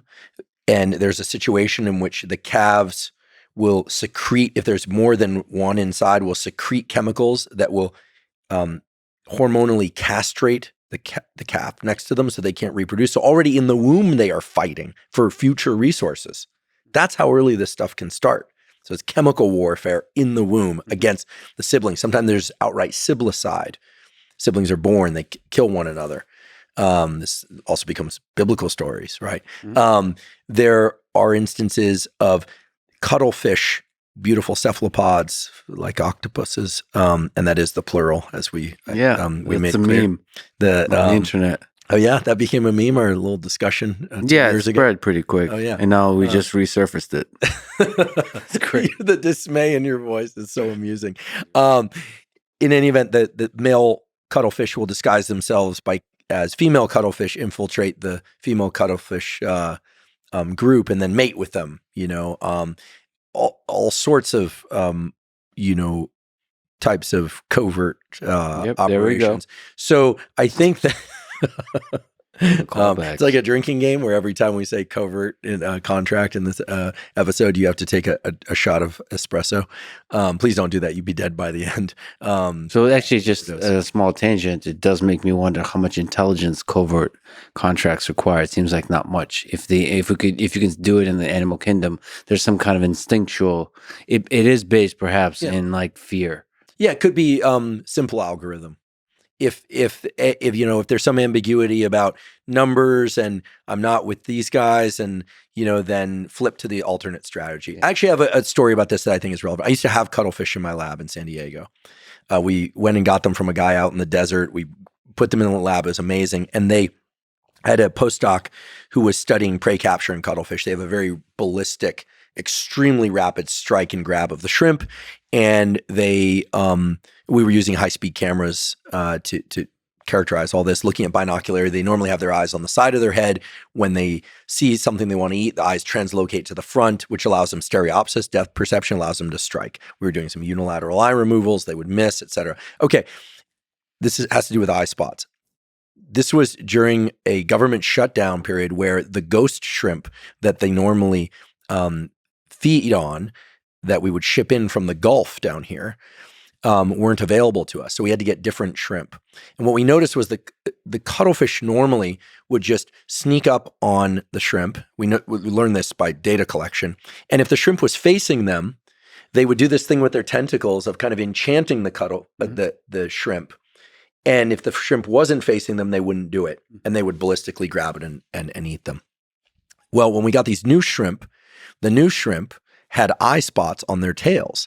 And then the cuttlefish would do this kind of attempt to enchant regardless of the position of the ghost shrimp. Mm-hmm. So what does that mean? Okay, well, it means that there's some sort of algorithm in the cuttlefish's mind that says, okay, if you see two spots, move your tentacles. Mm-hmm. So it can be, as you pointed out, it can be a fairly simple operation, but it looks diabolical. It looks cunning, but all it is strategy B. Yeah, but it's still somehow emerged. I mean, I don't think that calling it an algorithm doesn't. I feel like, well, there's a circuit there that gets implemented in a certain context, but that circuit had to evolve. You do realize super intelligent AI will look at us humans and will say the exact thing. There's a circuit in there that evolved to do this, the algorithm A and algorithm B, and it's trivial. And to us humans, it's fancy and beautiful and write poetry about it, but it's because we don't understand the subconscious. Because they want that AI algorithm cannot see into what it can't see. It doesn't understand the underworkings of what allows all of this conversation stuff to manifest. And we can't even see it. How could AI see it? Maybe it will. Maybe AI will solve and give us access to our subconscious. Maybe your AI friend or coach, like I think Andreessen and others are arguing is going to happen at some point. It's going to say, hey, Lex, you're making decisions lately that are not good for you, but it's because of this algorithm that you picked up in childhood, that if you don't state your explicit needs up front, you're not going to get what you want. So why do it? From now on, you need to actually make a list of every absolutely outrageous thing that you want, no matter how outrageous, and communicate that immediately. And that will work. We're talking about cuttlefish and sexual selection. And then we went into some, where do we go? Well, and you said you were excited. Well, I was excited. Well, you were just saying, what about these covert contracts? Can animals do them? I think it's simple contextual engagement of a neural circuit, which is not just nerd speak for saying they do a different strategy. It's saying that there has to be a circuit there, a hardwired circuit, maybe learned, but probably hardwired, that can be engaged, right? You can't build neural machinery in a moment. You need to build that circuit over time. What is building it over time? You select for it. The cuttlefish that did not have that alternate context-driven circuit didn't survive when there was when all the shrimp that they normally eat disappear and the eye-spotted shrimp showed up. And there were a couple that had some miswiring. This is why mutation, right? The X-Men stuff is real. They had a mutation that had some alternate wiring, and that wiring got selected for. It became a mutation that was adaptive as opposed to maladaptive. This is something people don't often understand about genetics, is that it only takes a few generations to devolve a trait, make it worse, but it takes a long time to evolve an adaptive trait. There are exceptions to that, but most often that's true. So a species needs a lot of generations. We are hopefully still evolving as a species, and it takes a long time, but to evolve more adaptive traits. But doesn't take long to devolve adaptive traits so that you're getting sicker or you're not functioning as well. So choose your mate wisely, and that's perhaps the good segue into sexual selection in humans. I could tell you're good at this. Why did I bring up sexual selection? It's relationships. So sexual selection in humans. I don't think you've done an episode on relationships. No, I did an episode on attachment, right? But not on relationships. The series with Conti includes one episode of the 4 that's all about relational understanding and how to select a mate based on matching of drives. And all the demons inside the subconscious, how to match demons, that they dance well together, or what? And how generative 2 people are. What does that mean? Means that how, the way he explains it is how devoted to creating growth within the context of the family, the relationship with work. Well, let me ask you about mating rituals and how to find such a relationship. I mean, you're really big on friendships, on the value of friendships. I am. And that, I think, extends itself into one of the deepest kinds of friendships you can have, which is a romantic relationship. What mistakes, successes, and wisdom can you impart? Well, I've certainly made some mistakes. I've also made some good choices in this realm. First of all, we have to define what sort of relationship we're talking about. If one is looking for a life partner, potentially somebody to establish family with or without kids, with or without pets, right? Families can take different forms. I mean, I certainly experienced being a family in a prior relationship where it was the 2 of us and our 2 dogs, and it was family. Like, we had our little family. I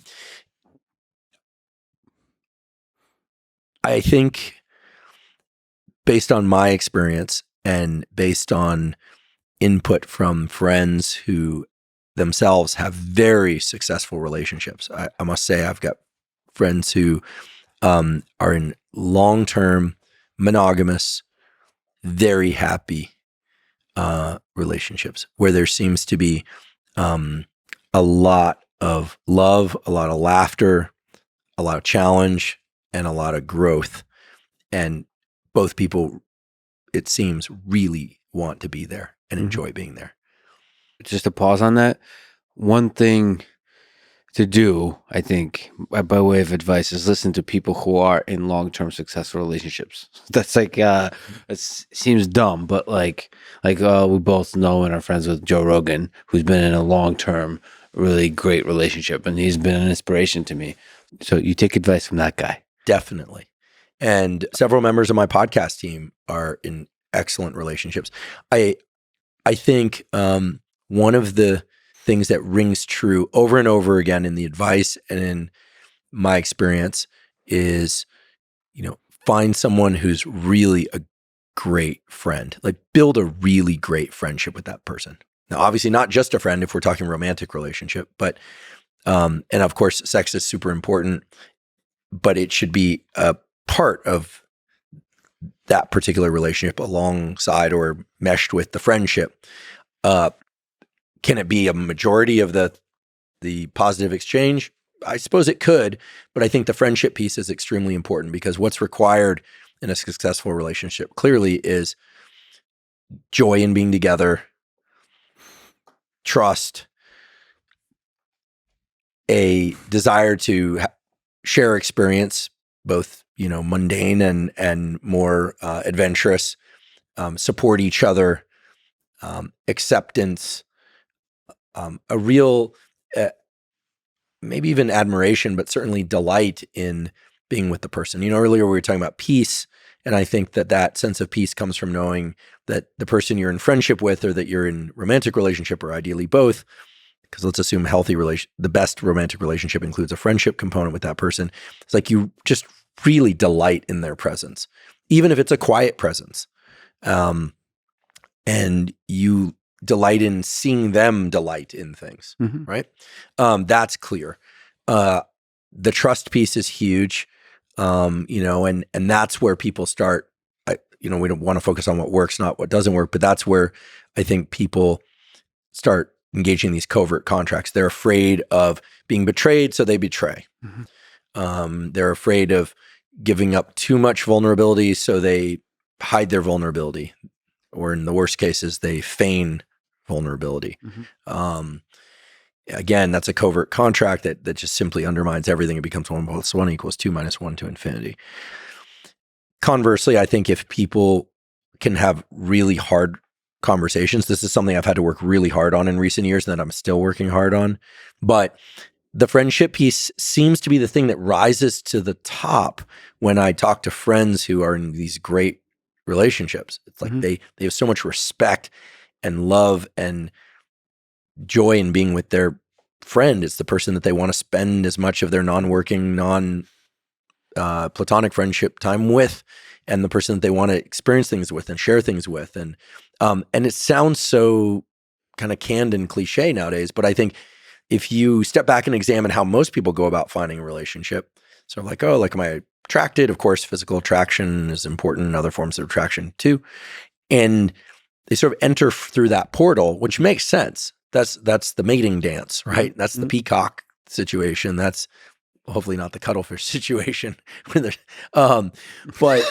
I think that there seems to be a history of people close to me getting into great relationships where they were friends for a while first, or maybe didn't sleep together right away. Yeah. That they actually intentionally deferred on that. This has not been my habit or my experience. I've gone the more, I think, typical, like, oh, there's an attraction, like this person, there's an interest. You kind of explore all dimensions of relationship really quickly, except perhaps the moving in part and the having kids part, which ideally, because it's a bigger step, harder to undo without more severe consequences.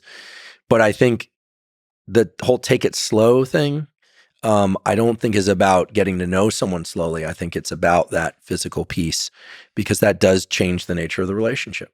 And I think it's because it gets right into the more hardwired primitive circuitry around our feelings of safety, vulnerability. There's something about romantic and sexual interactions where it's almost like it's like assets and liabilities, right? Where people are trying to figure out how much to engage their time and their energy and multiple people. I'm talking about from both sides, male, female, or whatever sides. But where it's like assets and liabilities, and that's where it starts getting into those complicated contracts early on, I think. And so maybe that's why, if a really great friendship and admiration is established first, even if people are romantically and sexually attracted to one another, then that piece can be added in a little bit later in a way that really kind of just seals up the whole thing. And then who knows, maybe they spend 90% of their time having sex. I don't know. That's not for me to say or decide, obviously, but there's something there about staying out of a certain amount of risk of having to engage covert contract in order to protect oneself. But I do think, like, love at first sight, this kind of idea is in part realizing very quickly that you are great friends. Like, I've had that experience of friendship recently. It's not really friendship, but like, oh, you get each other with humans, not in a romantic setting. Right, friendship. Yeah, just friendship. Well, but dare I say, I felt that way about you when we met, right? But I was like, this dude's cool, and he's smart, and he's funny, and he's driven, and he's giving, and he's got an edge, and like, I want to learn from him, want to hang out with him. Like that. I mean, that was the beginning of our friendship, was essentially, that set of internal realizations. Just keep going. Like, keep And going a with sharp this dresser. Yeah. Just looks great, shirtless on horseback. Yes. No. Listen, I mean, it's despite what some people might say on the internet, it's a purely platonic friendship. Somebody asked if Andrew Huberman has a girlfriend, and somebody says, I think so. And the third comment was, this really breaks my heart, like that Lex and Andrew are not an item. We are great friends, but we are not an item. Yeah, it's true. Well, it's official. I hear over and over again from friends that have made great choices and awesome partners and have these fantastic relationships for long periods of time that seem to continue to thrive. At least that's what they tell me, and that's what I observe. Establish the friendship first and give it a bit of time before sex. And so, I think that's the feeling. That's the feeling. And we're talking micro features and macro features. We're talking, and this isn't about perfection. It's actually about the imperfections, which is kind of cool. I like quirky people. I like characters. I'll tell you where I've gone badly wrong and where I see other people going badly wrong. If there is no rule that says that you have to be attracted to all attractive people by any means, it's very important to develop a sense of taste in romantic attractions. I believe what you really like in terms of a certain style, a certain way of being. And of course that includes sexuality and sex itself, the verb, but I think it also includes their just general way of being, and when you really adore somebody, you like the way they answer the phone. And when they don't answer the phone that way, something's off and you want to know. And so I think that the more you can tune up your powers of observation, not looking for things that you like, and the more that stuff just kind of washes over you, the more likely you are to quote unquote fall in love. As a mutual friend of ours said to me, listen, when it comes to romantic relationships, if it's not 100% in you, it ain't happening. And I've never seen a violation of that statement where it's like, it's mostly good and they're this and this, like the negotiations. Already it's doomed. And that doesn't mean someone has to be perfect. The relationship has to be perfect, but it's got to feel 100% inside. Yeah. Like yes, and yes. I think Diceroth, when he was on here, your podcast, mentioned something that, I think the words were, or maybe it was in his book, I don't recall, but that, love is one of these things that we story into with somebody. We create this idea of ourselves in the future and we look at our past time together and then you story into it. I mean, there are very few things like that. I can't story into, building flying cars. I have to actually go do something. I mean, and love is also retroactively constructed. I mean, anyone who's gone through a breakup understands the grief of knowing, this is something I really shouldn't be in for whatever reason, because it only takes one. If the other person doesn't want to be in it, then you shouldn't be in it. But then missing so many things. And that's just the attachment machinery really at work. I have to ask you a question that somebody on our amazing team wanted to ask. He's happily married. Another, like you mentioned, incredible relationship. Are they good friends? They're amazing friends. There you go. But I'm not saying who it is, so I can say some stuff, which is it started out as a great sexual connection. Oh, well, there you go. But then became very close friends after that. Listen. There you go. So speaking of sex. Many paths to Rome. He has a wonderful son, and he's wanting to have a second kid, and he wanted to ask the great Andrew Huberman, is there sexual positions or any kind of thing that can help maximize the chance that they have a girl versus a boy? Because they had a wonderful boy, they want a girl. Is there a way to control the gender? Well, this has been debated for a long time, and I did a 4.5 hour episode on fertility. And the reason I did a 4.5 hour episode on fertility is that, first of all, I find that reproductive biology to be fascinating, and I wanted a resource for people that were thinking about or struggling with having kids for whatever reason. And it felt important to me to combine the male and female components in the same episode. It's all timestamped, so you don't have to listen to the whole thing. We talk about IVF, in vitro fertilization. We talk about natural pregnancy. Okay, the data on position is very interesting. But let me just say a few things. There are a few clinics now, in particular some out of the United States, that are spinning down sperm and finding that they can separate out fractions, as they're called. They can spin the sperm down at a given speed, and they'll separate out at different sort of depths within the test tube that allow them to pull out the sperm on top or below and bias the probability towards male or female births. It's not perfect. It's not 100%. It's a very costly procedure. It's still very controversial. Now with in vitro fertilization, you can extract eggs. You can introduce a sperm directly by pipette. It's a process called ICSI, or you can set up a sperm race in a dish.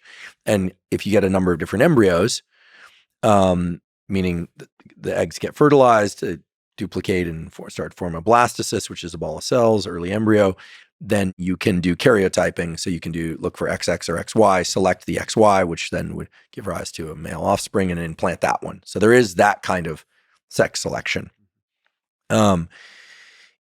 With respect to position, there's a lot of lore that, if the woman is on top or the woman's on the bottom, or whether or not the penetration is from behind, whether or not it's going to be male or female offspring. And frankly, the data are not great, as you can imagine, because those would be interesting studies to run, perhaps. But there is studies, there is paper. There are some, but they're not, I guess. Yeah, there's more lore than science. And there are a lot of other variables that are hard to control. Yeah. So, for instance, if it's ejaculation during intromission, during sex, penetration, et cetera, then you can't measure, for instance, sperm volume, as opposed to when it's IVF, and they can actually measure how many milliliters, how many forward motile sperm. It's hard to control for certain things. And it just can vary between individuals and even from one ejaculation to the next. And okay, so there's too many variables. However, the position thing is interesting in the following way. And then I'll answer whether or not you can bias towards a female. Okay. But as long as we're talking about I have other questions about sex. But as long as we're talking about sexual position, all right. There are data that support the idea that in order to increase the probability of successful fertilization, that indeed the woman should not stand upright after sex, and should right after the man has ejaculated inside her, and should adjust her pelvis, say 15 degrees upwards.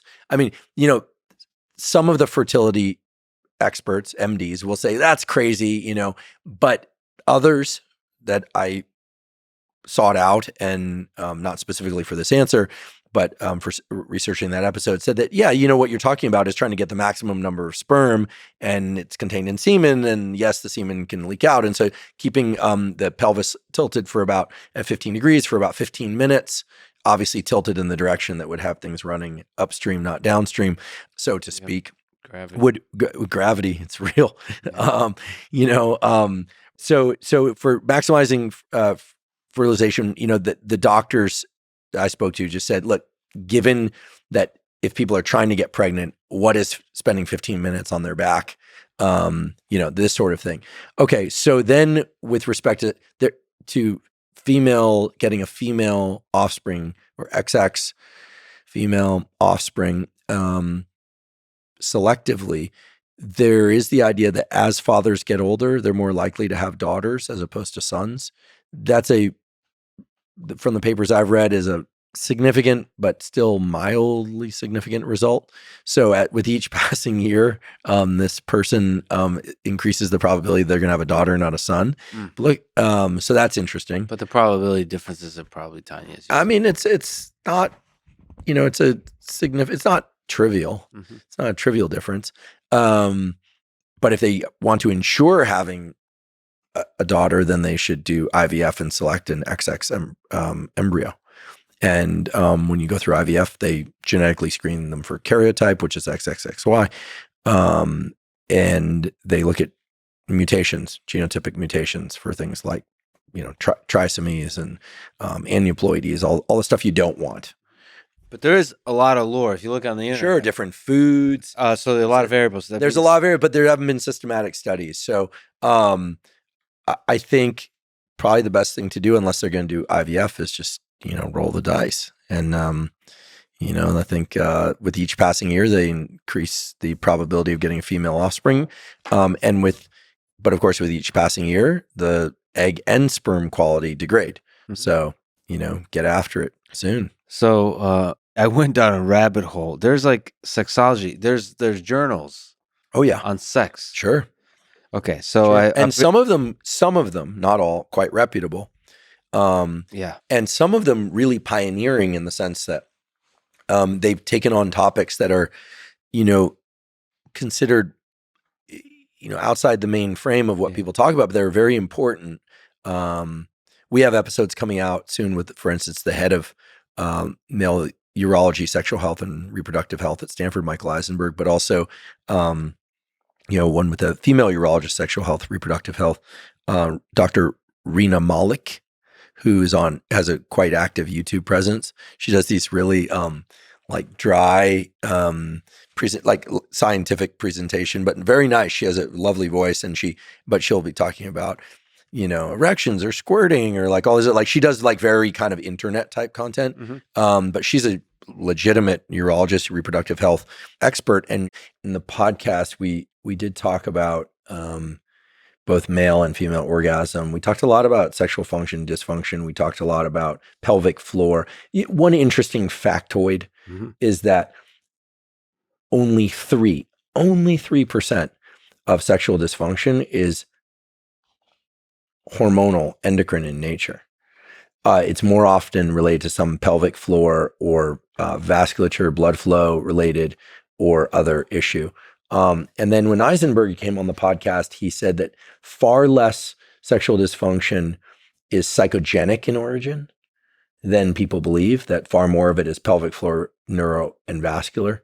So, there are the myths of, it's not saying that it's that psychogenic dysfunction doesn't exist, but that a lot of the sexual dysfunction that people assume is related to hormones or that is related to psychogenic issues are related to vascular or neural issues. And the good news is that there are great remedies for those. And so both those episodes detail some of the more salient points around what those remedies are and could be.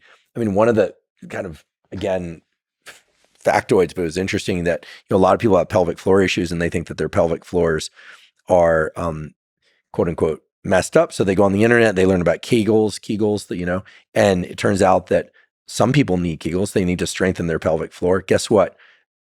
A huge number of people with sexual and urologic dysfunction have pelvic floors that are too tight, and Kegels are going to make them far worse. And they actually need to learn to relax their pelvic floor. And so seeing a pelvic floor specialist is important. I think in the next 5-10 years, we're going to see a dramatic shift towards more discussion about sexual and reproductive health in a way that acknowledges that, the clitoris comes from the same origin tissue as the penis. And in many ways, the neural innervation of the two, while clearly different, has some overlapping features that, that there's going to be discussion around kind of anatomy and hormones and pelvic floors, and in a way that's going to, erode some of the kind of like cloaking of these topics, because they've been cloaked for a long time. And there's a lot of let's just call it what it is. There's a lot of bullshit out there about what's what.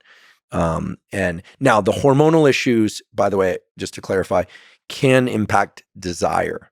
So a lot of people who have lack of desire as opposed to lack of anatomical function, this could be male or female, that can originate with either things like SSRIs or hormonal issues. And so we talk about that as well. So it's a pretty vast topic. Okay, you're one of the most productive people I know. What's the secret to your productivity? How do you maximize the number of productive hours in a day? You're a scientist, you're a teacher, you're a very prolific educator. Well, thanks for the kind words. I struggle like everybody else, but I am pretty relentless about meeting deadlines. I miss them sometimes, but sometimes that means cramming. Sometimes that means starting early. But has that been hard? Sorry to interrupt with the podcast. There's certain episodes, you're like taking just incredibly difficult topics, and there's going to be a lot of really good scientists listening to those with a very skeptical and careful eye. Like how hard do you struggle meeting that deadline sometimes? Yeah, so we've pushed out episodes because I want more time with them.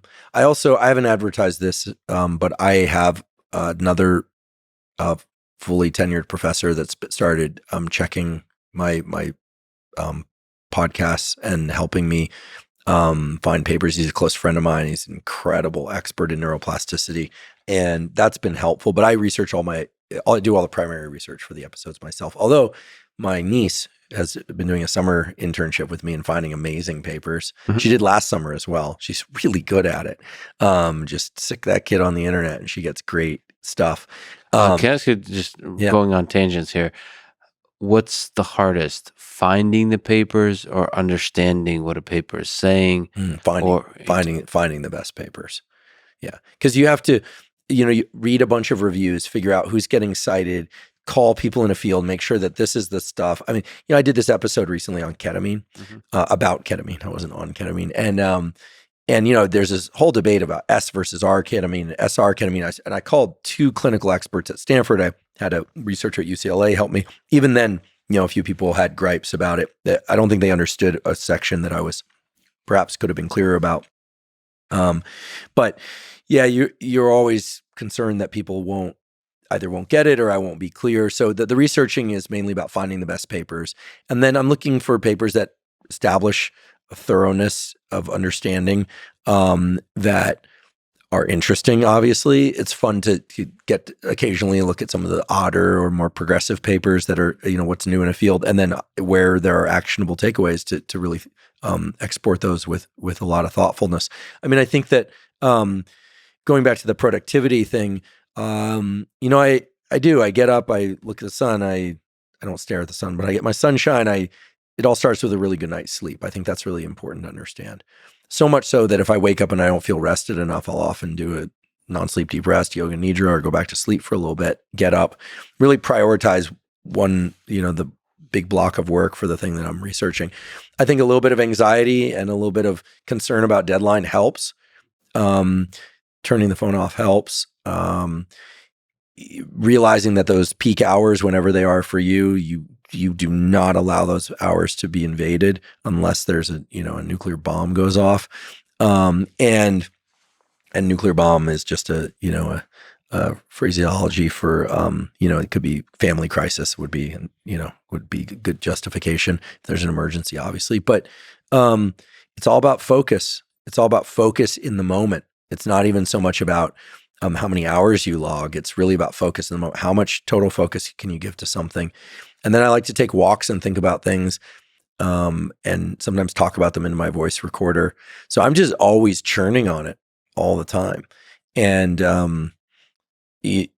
then of course learning to turn it off and engage with people socially, and not be podcasting 24 hours a day in your head is key. But I think I love learning and researching and finding those papers and the information, and I love teaching it. And these days I use a whiteboard. Before I start, I don't have any notes, no teleprompter.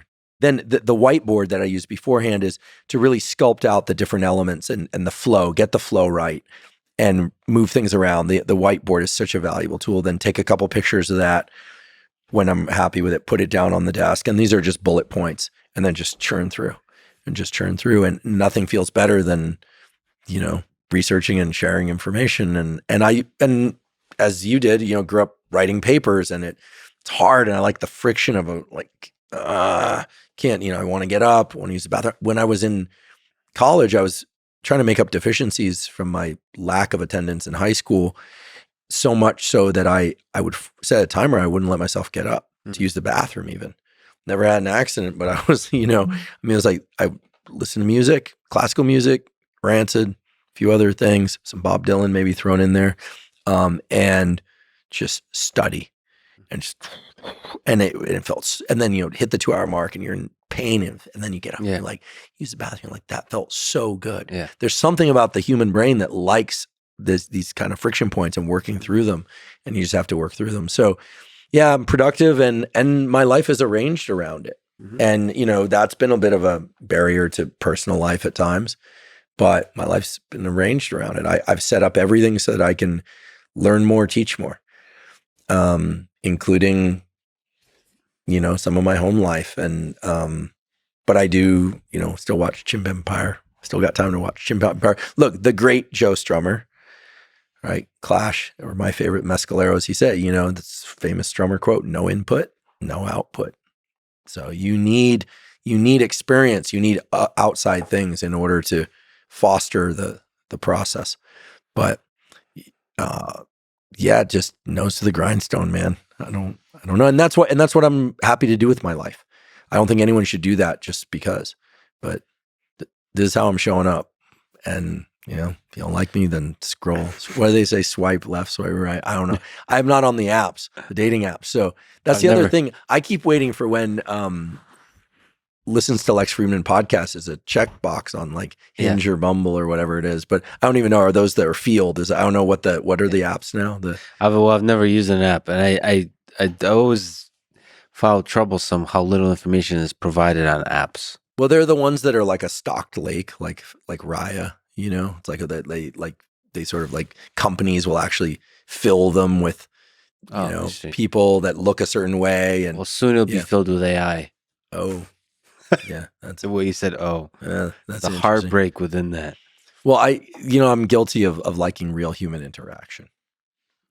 Have you tried AI interaction?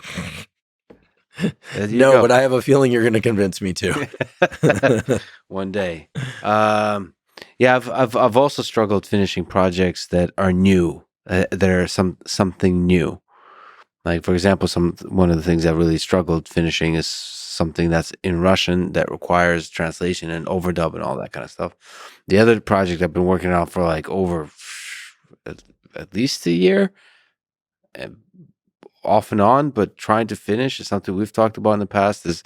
I'm still on it. Project on Hitler and World War II. I've written so much about it, and I just don't know why I can't finish it. I have trouble, like, really. I think I'm terrified being in front of the camera.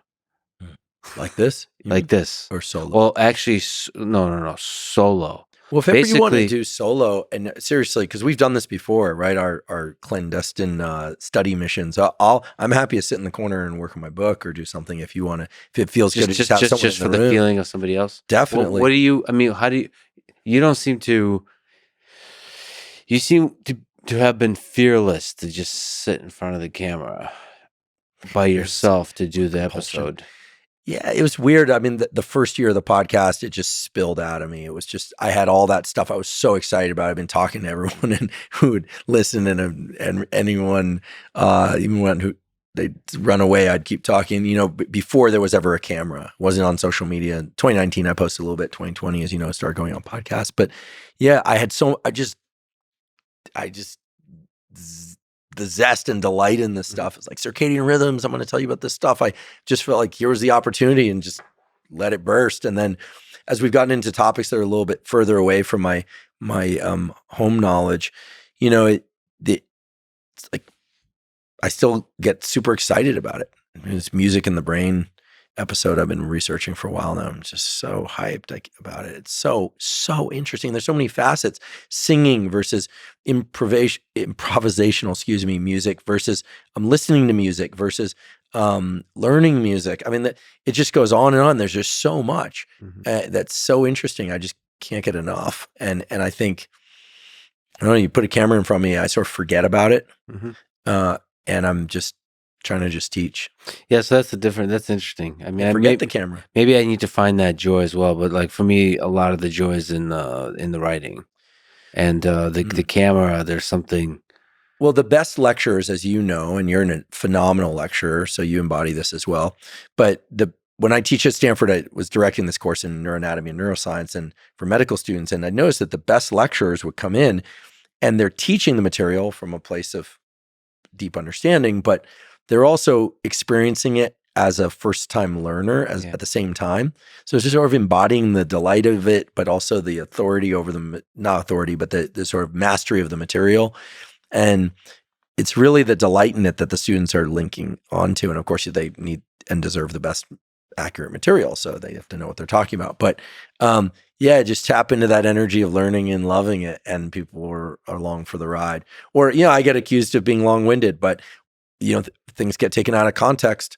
that leads to greater misunderstanding. And also listen, I come from a lineage of 3 dead advisors, all 3. So I don't know when the Reaper's coming for me. I'm doing my best to stay alive a long time, but whether or not it's a bullet or a bus or cancer or whatever, or just old age, I mean, I'm trying to get it all out there as best I can. And if it means you have to hit pause and come back a day or 2 later, like that seems like a reasonable compromise to me. I'm not going to go longer than I need to, and I'm trying to shorten them up. But again, that's kind of how I show up. It's like Tim Armstrong would say about writing songs. I asked him, do you write? How often do you write? Every day. Every day. Has Rick ever stopped creating? No. Has Joe ever stopped preparing for comedy? Are you ever stopping to think about world issues and technology and who you can talk to? I mean, it seems to me you've always got a plan. The inside. The thing I love about your podcast the most, to be honest, these days, is the surprise of like, I don't know who the hell's going to be there. Yeah. It's almost like I get a little nervously excited about when a new episode comes out, because I have no idea. No idea. And, I mean, I have some guesses based on what you told me during the break. I mean, you've got some people where it's just like, whoa, Lex went there. Awesome. Can't wait. Click. I think that's really cool. Like, you're constantly surprising people. So you're doing it so well, like it's such a high level. And I think it's also important for people to understand that what you're doing, Lex, there's no precedent for it. Sure, there have been interviews before, there have been podcasts before, there are discussions before, but it's not like, how many of your peers can you look to find out how best to do the content like yours? 0. There's one peer, you. And so, that should give you great peace and great excitement, because you're a pioneer. You're literally the tip of the spear. I don't want to take an unnecessary tangent, but I think this might thread together 2 of the things that we've been talking about, which are, I think, of pretty key importance. One is romantic relationships, and the other is creative process and work. And this, again, is something I learned from Rick, but that he and I have gone back and forth on, and that I think is worth elaborating on, which is, earlier we were saying, the best relationship is going to be one where it brings you peace. I think peace also can be translated to, among other things, lack of distraction. So when you're with your partner, can you really focus on them and the relationship? Can you not be distracted by things that you're upset about from their past, or from your past with them, or and of course the same is true for them, right? They ideally will feel that way towards you too. They can really focus. Also, when you're not with them, can you focus on your work? Can you not be worried about whether or not they're okay, because you trust that they're an adult and they can handle things, or they will reach out if they need things. They're going to communicate their needs like an adult, not creating messes just to get attention and things like that, or disappearing, for that matter. So peace and focus are intimately related, and distraction is the enemy of peace and focus. So there's something there, I believe, because with people that have the strong generative drive and want to, be productive in their home life, in the sense of have a rich family life, or partner life, whatever that is, and in their work life, the ability to really drop into the work and like, okay, you might have that sense like, I hope they're okay, or, need to check my phone or something, but just know, like, we're good. Yeah. So peace and focus, I think, and being present are so key. And it's key at every level of romantic relationship, from, certainly presence and focus, everything from sex to listening to raising a family, to tending to the house. And in work, it's absolutely critical. So I think that those things are kind of mirror images of the same thing, and they're both important reflections of the other. And when you start to just, when work is not going well, then the focus on relationship can suffer, and vice versa. So, and it's crazy how important that is. How incredibly wonderful it could be to have a person in your life that kind of enables that creative focus. Yeah, and you supply the peace and focus for their endeavors, whatever those might be. I mean, that symmetry there, because clearly people have different needs, and the need to just really trust, like when Lex is working, he's in his generative mode, and I know he's good. And so then they feel sure they've contributed to that, but then also what you're doing is supporting them in whatever way it happens to be. And I think that sometimes you'll see that people will pair up along creative or musical or computer scientist. But I think, again, going back to this Conti episode on relationships, is that the superficial labels are less important, it seems, than just the desire to create that kind of home life and relationship together. And as a consequence, the work mode, and for some people, both people aren't working, and sometimes they are. But I think that's the good stuff, and I think that's the big learning in all of it, is that the further along I go with each birthday, I guarantee you're going to be like, what I want is simpler and simpler and harder to create, but oh, so worth it. The inner and the outer piece. It's been over 2 years, I think, since Costello passed away. It still tears me up. You mentioned him still. I cried about him today. It's proportional to the love. But yeah, I'll cry about it right now if I think about it. It wasn't putting him down. It wasn't the act of him dying, any of that. Actually, that was a beautiful experience. I didn't expect it to be, but it was in my place when I was living in Topanga during the pandemic, where we launched the podcast, and I did it at home. And he hated the vet, so I did it at home. And he gave out this huge right at the end. And I could just tell he had been in just not a lot of pain, fortunately, but he had just been working so hard just to move it all. And the craziest thing happened, Lex. It was unbelievable. I've never had an experience like this. I expected my heart to break. And I've felt a broken heart before. I felt it, frankly, when my parents split. I felt it when Harry shot himself. I felt it when Barbara died. I felt it when Ben went. So as well. And so many friends, like way too many friends. I mean, end of 2017, my friend Aaron King, Johnny Fair, John Eichelberry, stomach cancer, suicide, fentanyl. It's like, whoa, all in a freaking week. And I just remember thinking, like, what the?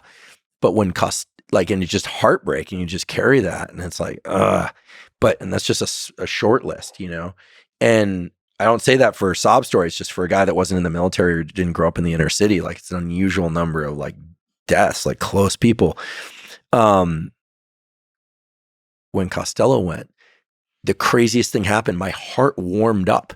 It like heated up, and I wasn't on MDMA, and I was just the moment he went, it just went whoosh. And I was like, what the hell is this?